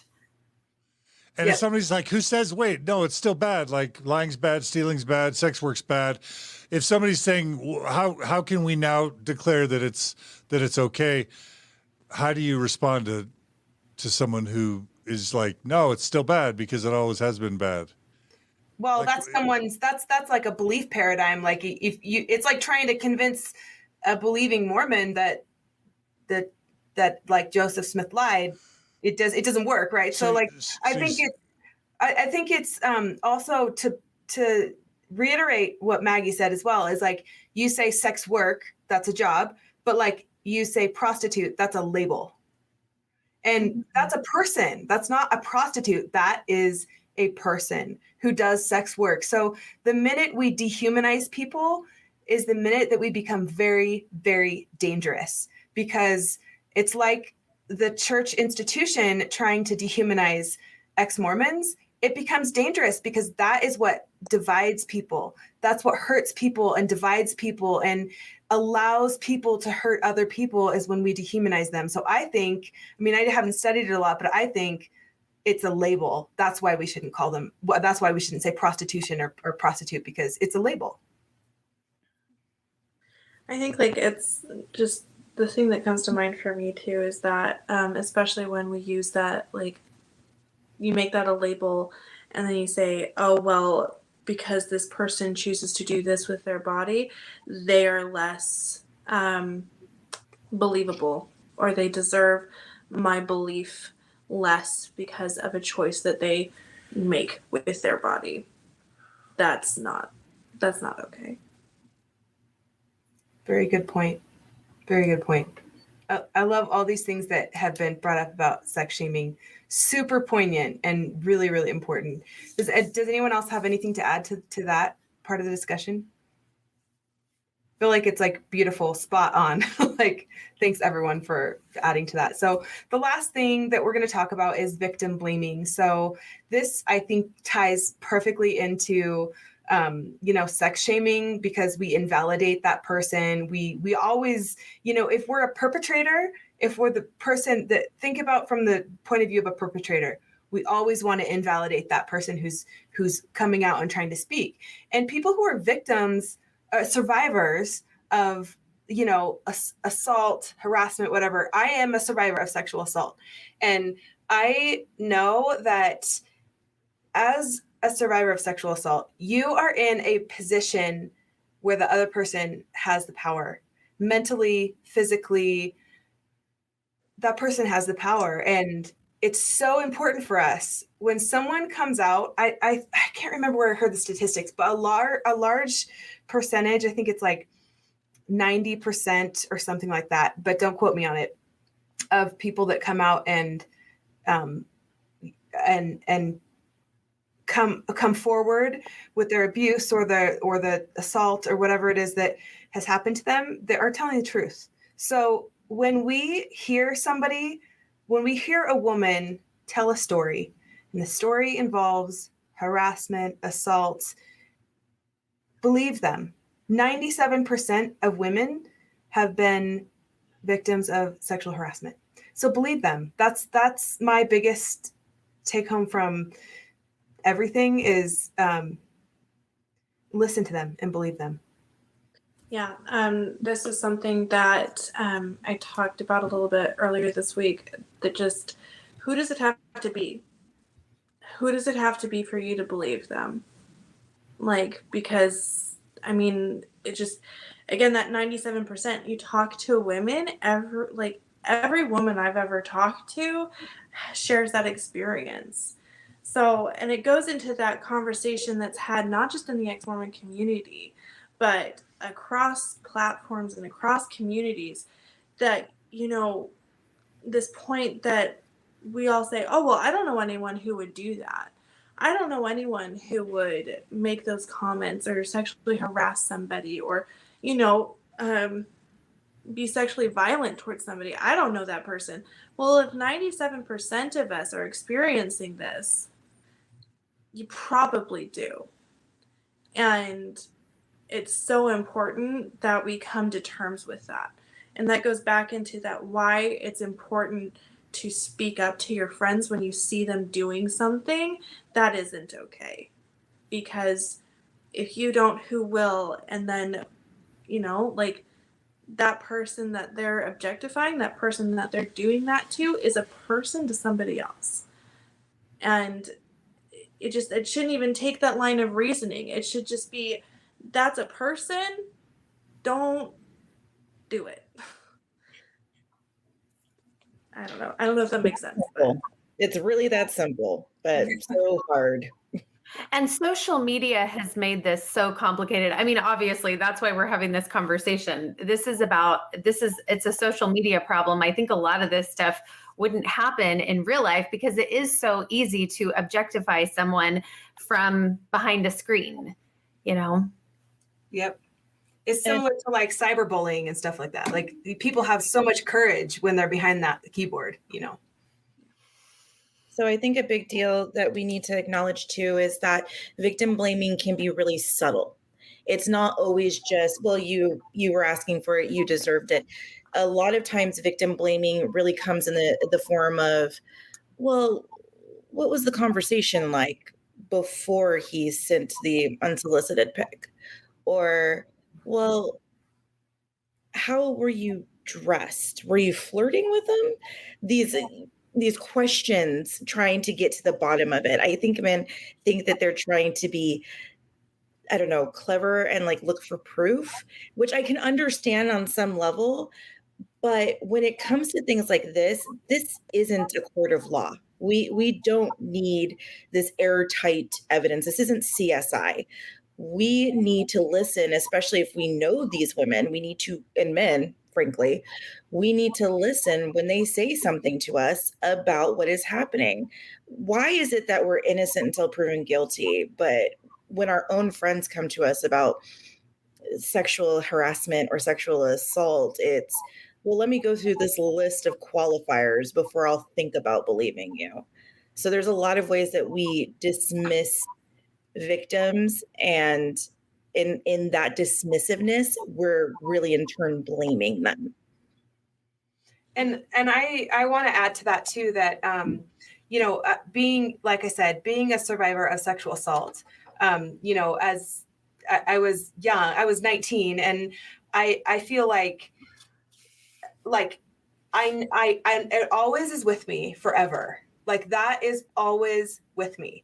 And I can tell you, I can attest to the fact that no one wants to come forward and say that they've been a victim of sexual assault. Even if you've been a victim of sexual assault or sexual harassment, no one wants to. No one makes that stuff up because it is painful. I still remember vividly, the feeling of just telling someone. I felt so much shame, and I can't even, that's why when I feel it, like in a visceral way, when men mistreat women, it hurts so bad. And when things like this happen in our community, I feel a heavy weight on my chest. And, that was half a lifetime ago. And still, I'm telling you, I will attest to the fact one more time. I'm going to say it. No one wants to come forward and say that, and no one makes that stuff up. So please believe the women, believe the survivors, believe them. They're not lying. And I would say this as well. I understand being cautious. I understand, trust me, I'm a paranoid person myself. But there comes a point when it's not just one or two women, it's a lot of women. And I don't understand how we can still go through the same questions that I talked about earlier. I don't understand how we can still ask how they were to blame, even if we're trying to do it politely. When it comes to a point of being multiple women, we need to stop turning the focus off of their claims and onto the predator that they're referring to. And there's a lot. One of the issues with victim blaming that is kind of insane to me is that we will blame the victim, and we will go through so much mental gymnastics before we'll even get to questioning, well, how could the perpetrator have been to blame? It's like a foreign concept to us. It's like our knee jerk is going into victim blaming. Yeah. I think like another thing that if somebody is saying like this is something that happened to me, don't try and explain it away. I guess the best way that I can illustrate that is that I've also been a victim of sexual assault, and I remember when I finally felt like I could tell people about it, they made excuses for it. They said, "Oh, well, that didn't happen to you. You're saying that that's what it was because your family's Mormon, and so to be acceptable to them, that's what you're calling it." Mm-hmm. And it's like, no, don't explain it away. Listen to what I'm saying. Mm-hmm. And I'm telling you my story, and listen. And that's the crazy thing to me too, is that people can sit and watch sexual harassment happen and then blame the victim still. Assumptions that flirting is happening. I don't care if flirting is happening. I don't care if she stripped down naked and did a little dance. That still doesn't constitute harassment. That still doesn't allow harassment. Like, you still shouldn't be harassing freaking women. It's really that simple. So this idea that we can come behind these women who are like, okay, that was a lot. That was, and this is happening to me. Even if we freaking saw it and say, well, this is why it's your fault. And it happens all the time. It happens all the time. It is huge problem in society, in ex-Mormonism, in Mormonism. It's everywhere. And it's our job to stop trying to make excuses for the people that are perpetrators and start listening to the people that are survivors. John, are you wondering if there's some ambiguity in the online space for men on what would be classified as harassment? Do you think it would be helpful to include a couple of examples? Like other than what we've been talking about already? Well, like sending unsolicited nudes. Yeah, list it all. Let's list it all. Sending, anytime you're sending a message that objectifies where it's just about her sexuality. Like if you're in someone's DMs, think sister, daughter, friend, not sexual partner from the get-go. I think that's a boundary. Sending nudes is a good one to be aware of, because I've been talking to my college-age daughter who's here, and just kind of getting some of her thoughts. And like receiving unsolicited nudes nowadays is like pretty common, and I consider that a form of sexual harassment. Well, and honestly, here's the thing too, is that so many men will try and say, well, I mean, the consent was implied. No, unless she straight up said, hey, send me some nudes, or hey, you know what I'd love to see? That eggplant. IRL. Yeah. It's not consent. It's not. I don't care if she said, oh, hey, good looking. Man, I wonder what you look like naked. That's actually not consent. That's a question. It doesn't matter. You don't have to answer it. And it doesn't matter what you've seen or what she supposedly sent you. It doesn't give you the right to send something to. I think like yes means yes. That's just bottom line. There should always, like, if there's not enthusiastic consent, if it's not an enthusiastic yes, don't do it. And it's okay to ask too for a follow-up. Hey, bro, send me some nudes. You sure you want me to send you some nudes? Yeah, bro, send me some nudes. Okay, there you go. But it really should be that clear. It really should be that clear. There's no implied consent. No, there's no implied. Not with sex, no, or sexual harassment or anything like that. There is no implied consent. In none of the 50 states does implied consent work for sexual stuff. It only applies if you're dead and you need life-saving intervention. That's it. So ex-Mormon dudes, do not send naked pictures of yourself, period, unless you have very explicit and enthusiastic consent, and double check and make sure. Otherwise, just don't do it. Don't do it. Like, honestly, it's going to win you so many points, like, to double check. Like, it's going to win you so many points. Yeah, I mean, yes. I agree. For sure. And her responding with jokes, or we talked about this already, how women like to respond to try and just like, okay, no, it's good, like to make sure that it's okay, that it's safe. Her responding with, oh, thank you. That's not consent either. That's not going back and saying, oh, see, she wanted it. No, that's not how that works. Yep. And it carries over to, like, we're talking about, two different things, sexual harassment and assault, but it's so related.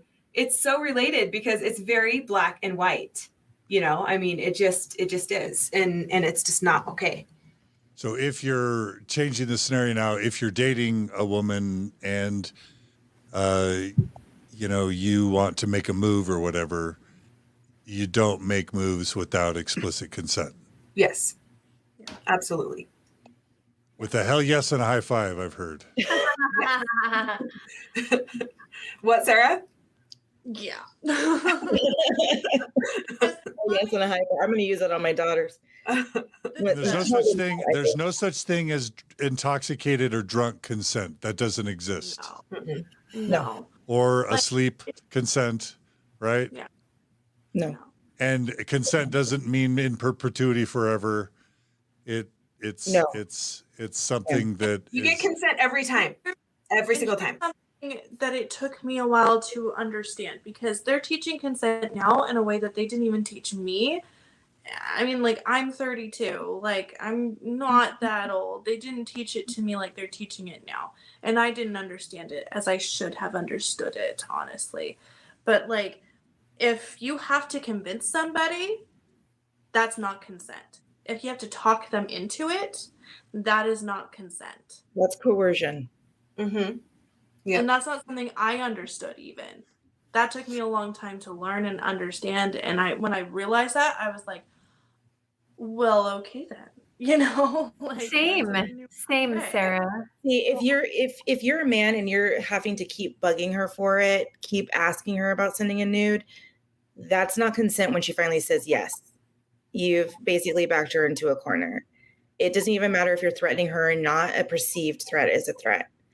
And that is something that we have to understand. But what you were saying, John, about how it consent once doesn't carry over, absolutely true. And a lot of people don't know, and I'm shocked by this, but it's worth saying.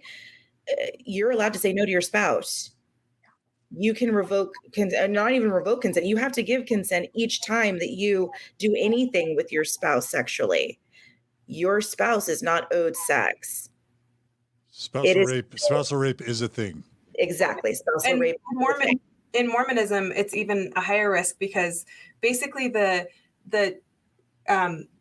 doctrine is like a sewn in codependent relationship. Like, it's like the man and woman are one, and the man cleaves to the woman, or whatever that scripture is, or, you know, so it's kind of just written in there that you're owned. Your body and yourself and who you are is owned by your husband. One flesh. Yep. And it's very dangerous. It's a very dangerous teaching. And I have known so many women who have been extremely hurt by that. Well, and I think a lot of it too, we're conditioned to be people pleasers in the church. Mm-hmm. And Totally. so many times, like, I know, like, for me, my urge is to make the other person comfortable, because I've been conditioned to be a people pleaser. And that's not, like, I cringe. Yeah, Absolutely. I identify with that 100%. yeah. Me too. So I think that we have gone through all of our subjects pretty well.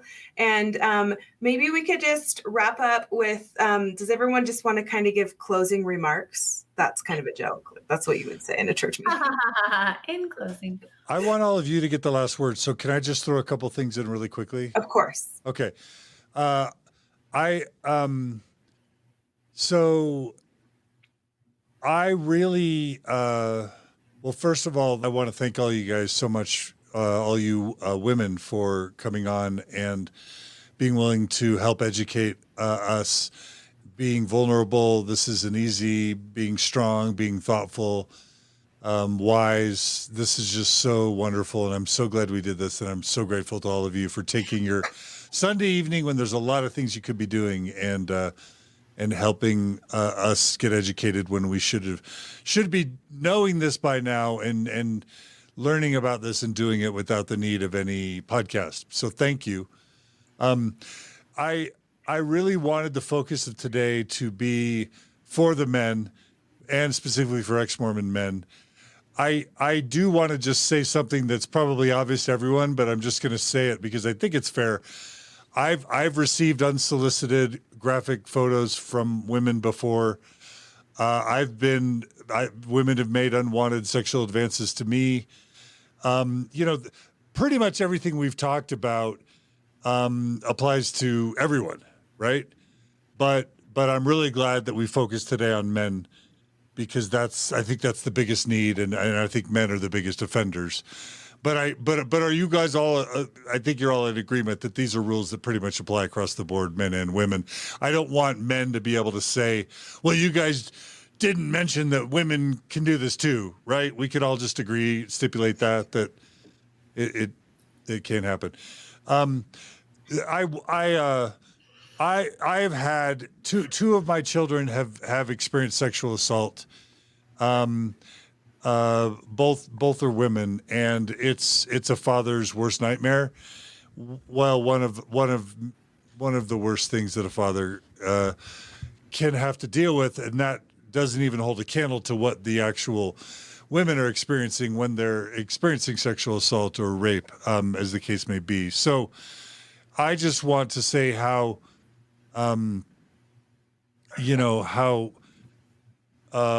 serious this problem is of sexual assault and rape, and abuse and all the other things that we've said.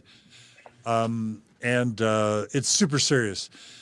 I did a podcast on rape and assault and consent a while back, and one of the most disturbing things I ever heard was that 1 out of 100 rapes or assaults get reported, and out of the 1 out of 100 that get reported, only 1 out of 100 end in conviction, and those numbers are really, really awful.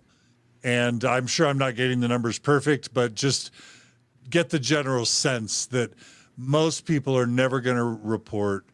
And if they do that knowing that there's a very low chance anything's going to end in conviction. And what was said in a really dark way was, if you're going to commit a crime, rape or assault is one of the best crimes to commit because it's so infrequent that there's a conviction, which is one of the single worst things I've heard in the past 20 years.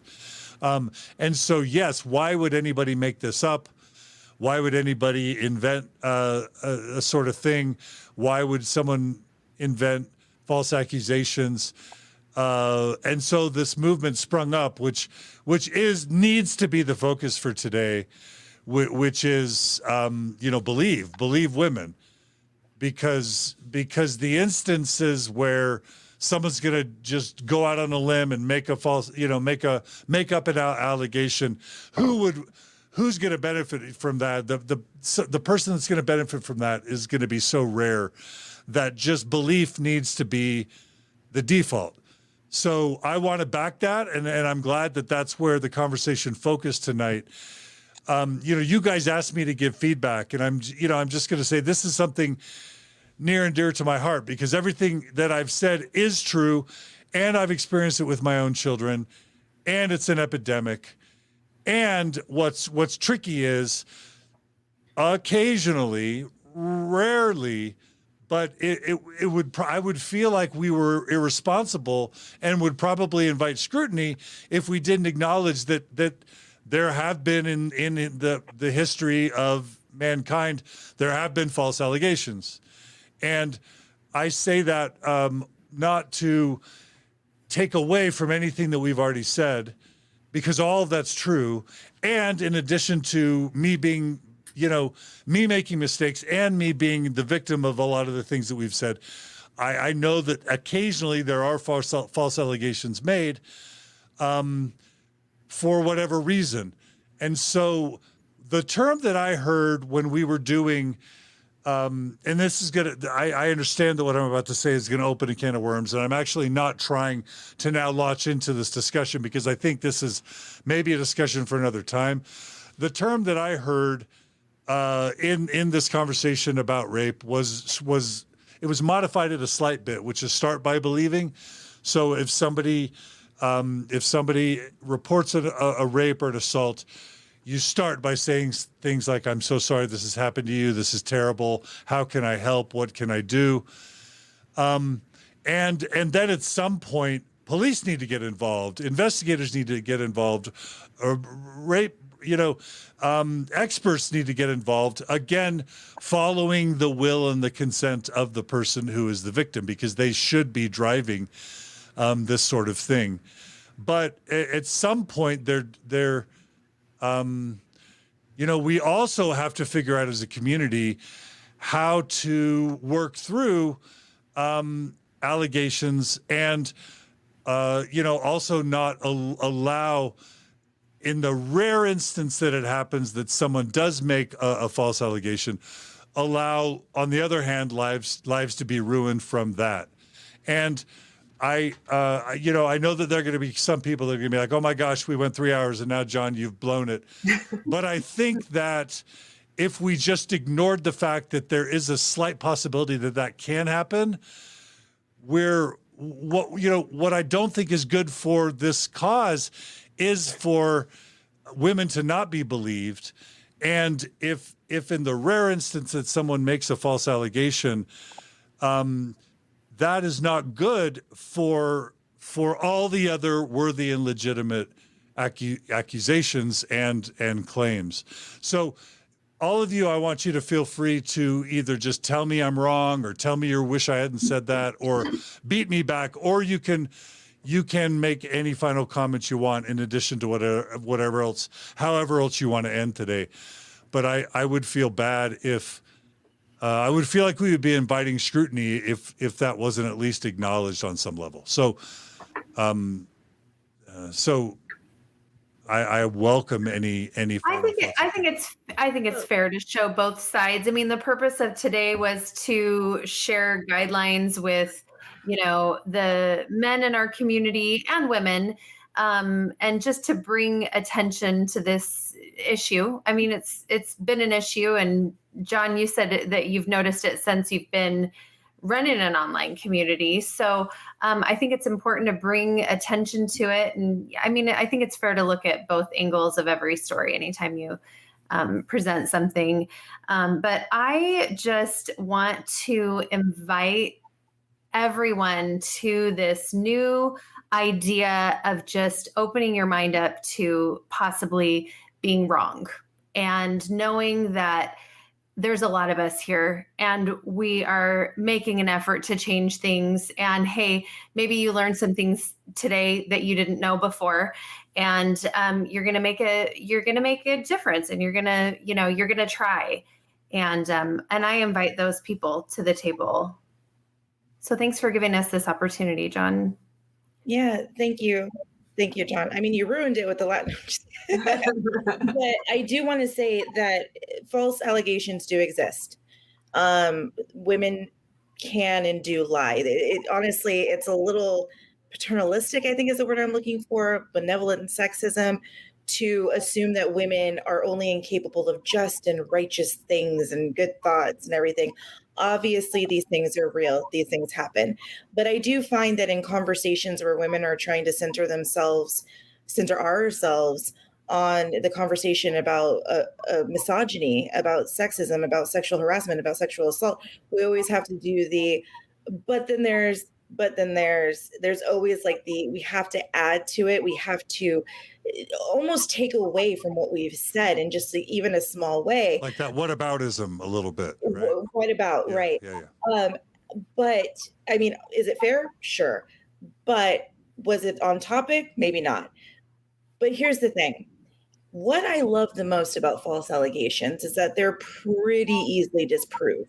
Lying about something like this is a kind of a big thing.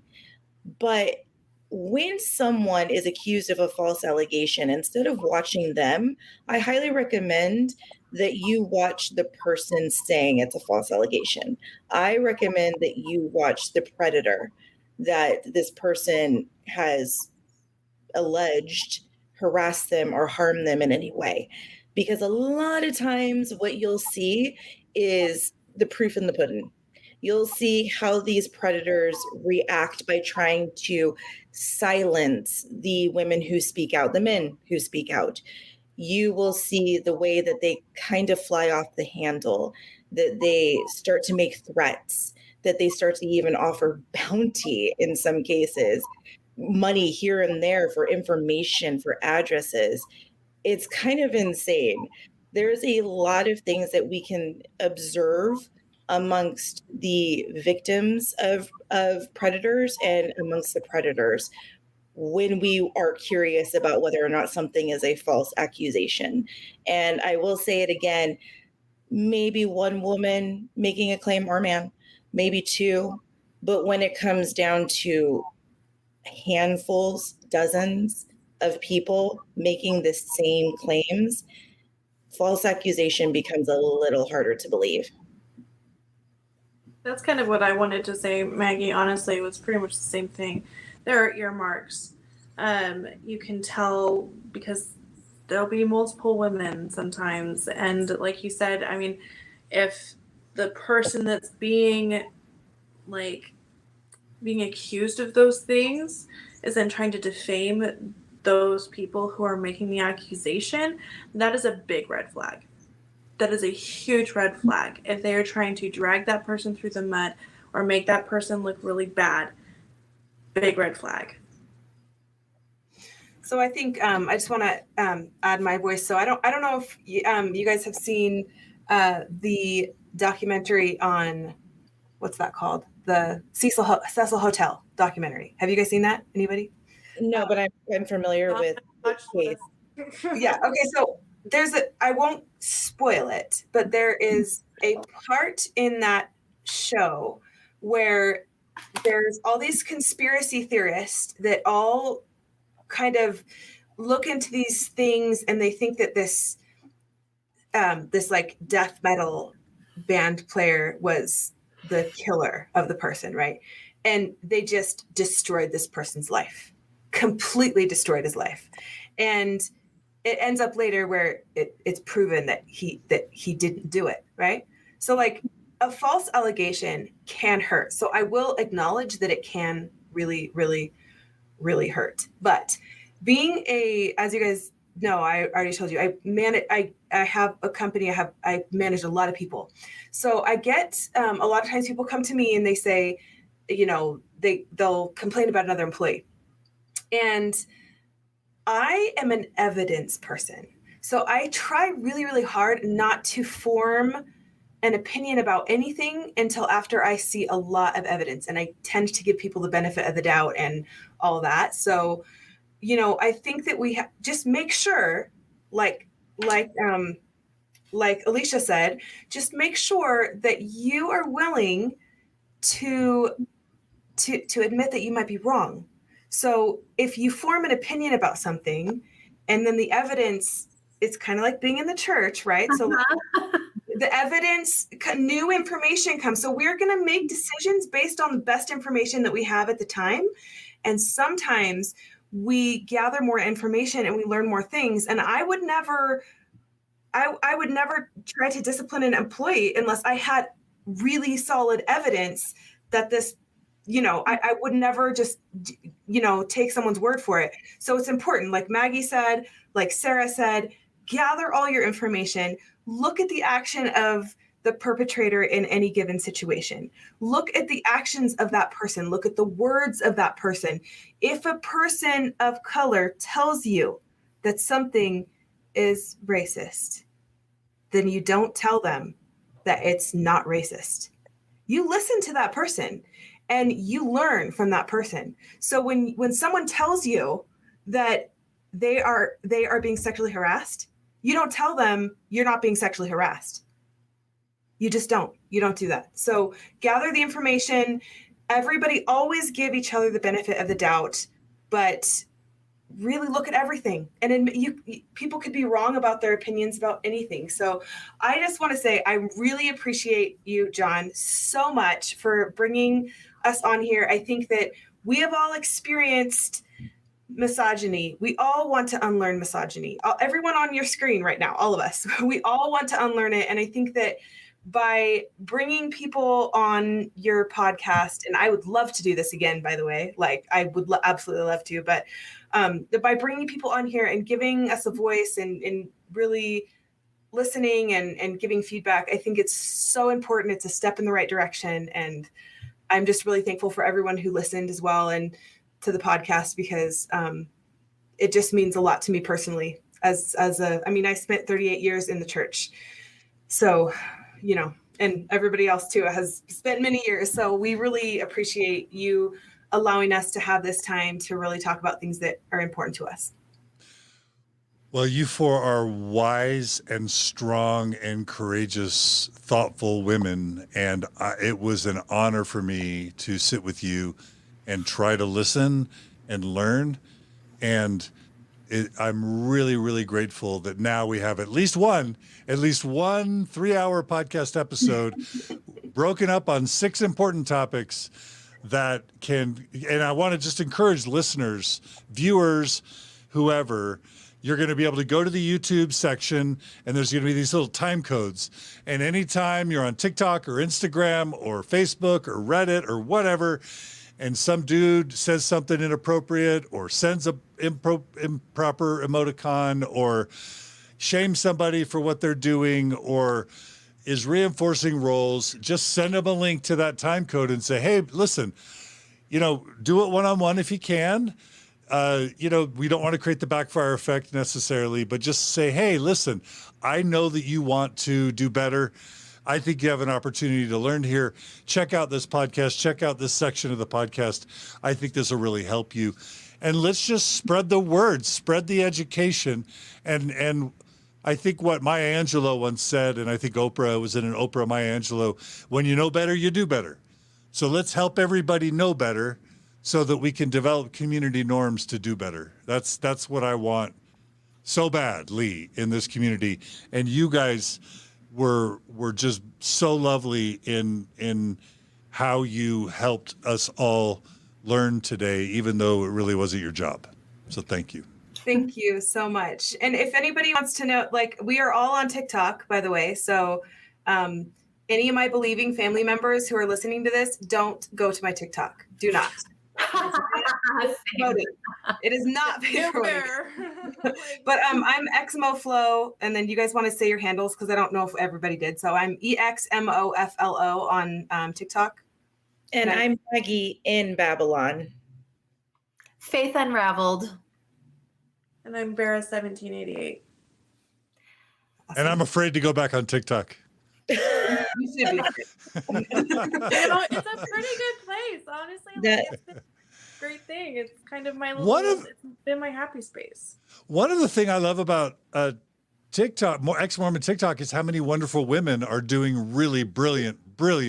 I feel like we've brilliant got a ton things. of women on There are. It's like 80% women TikTokers, and it is popular. Like people who are not Mormon follow us. Yeah. They care about what we're saying. It's crazy. Yeah, they do. And by the time this episode airs, we will have just released Nuance Ho or Kara's interview. We've done Ex-Mormon Mindy in the past, and I just I love Nuance Ho is so funny. Yeah. She is so funny. She's brilliant. Yeah. and She there's really so, is and I cool just as she is. What's that, Sarah? I wish I were as cool as she is. You're all cool. You're all super cool. You are all super cool. All of you are super cool. And I was sad to see kind of things blow up over the past couple of weeks because TikTok, Ex-Mormon TikTok has been so powerful and so beautiful. And we can get it back to the way it was. It'll get there. We can. It will. It'll get back. I believe that. Yeah. That's why this conversation is so important. And as you were talking, John, I was thinking the Mormon Stories podcast community has been huge for me. Like we didn't get therapy. We probably should. But these communities are an integral part of my deconstruction process. There are so many people in these communities just watching, just listening, holding on for dear life. They're still going every week. They don't know how to handle their family situation. So we have to get our shit together. Like because people really need this. And I just thank you so much. And that's why this is important. We need everyone to be on their A game. So Ex-Mormon TikTok, stand strong and go forward with strength and don't go anywhere, power. guys. Yeah. Let's emerge like a phoenix from the ashes, stronger than ever. It's awesome. All right, thanks everybody. You guys take care. And instead of making a Mormon Stories plug, go to these wonderful TikTokers, like their stuff, follow their stuff, support progressive and post-Mormon women. whether it's Year of Polygamy, whether it's Nuance Ho, whether it's Lexi, what is it, Ex-Molex, all of these wonderful women here. Support ex-Mormon women content creators and like them, follow them, donate to them, encourage them, share their stuff. Let's just work hard to grow the participation and the representation and people of color and LGBTQ, trans, non-binary. Let's become the diversity that we never had before. Let's become communities of diversity is my final call. Thank you, John. Take care, everybody. All right. Bye. Get some sleep. See everybody.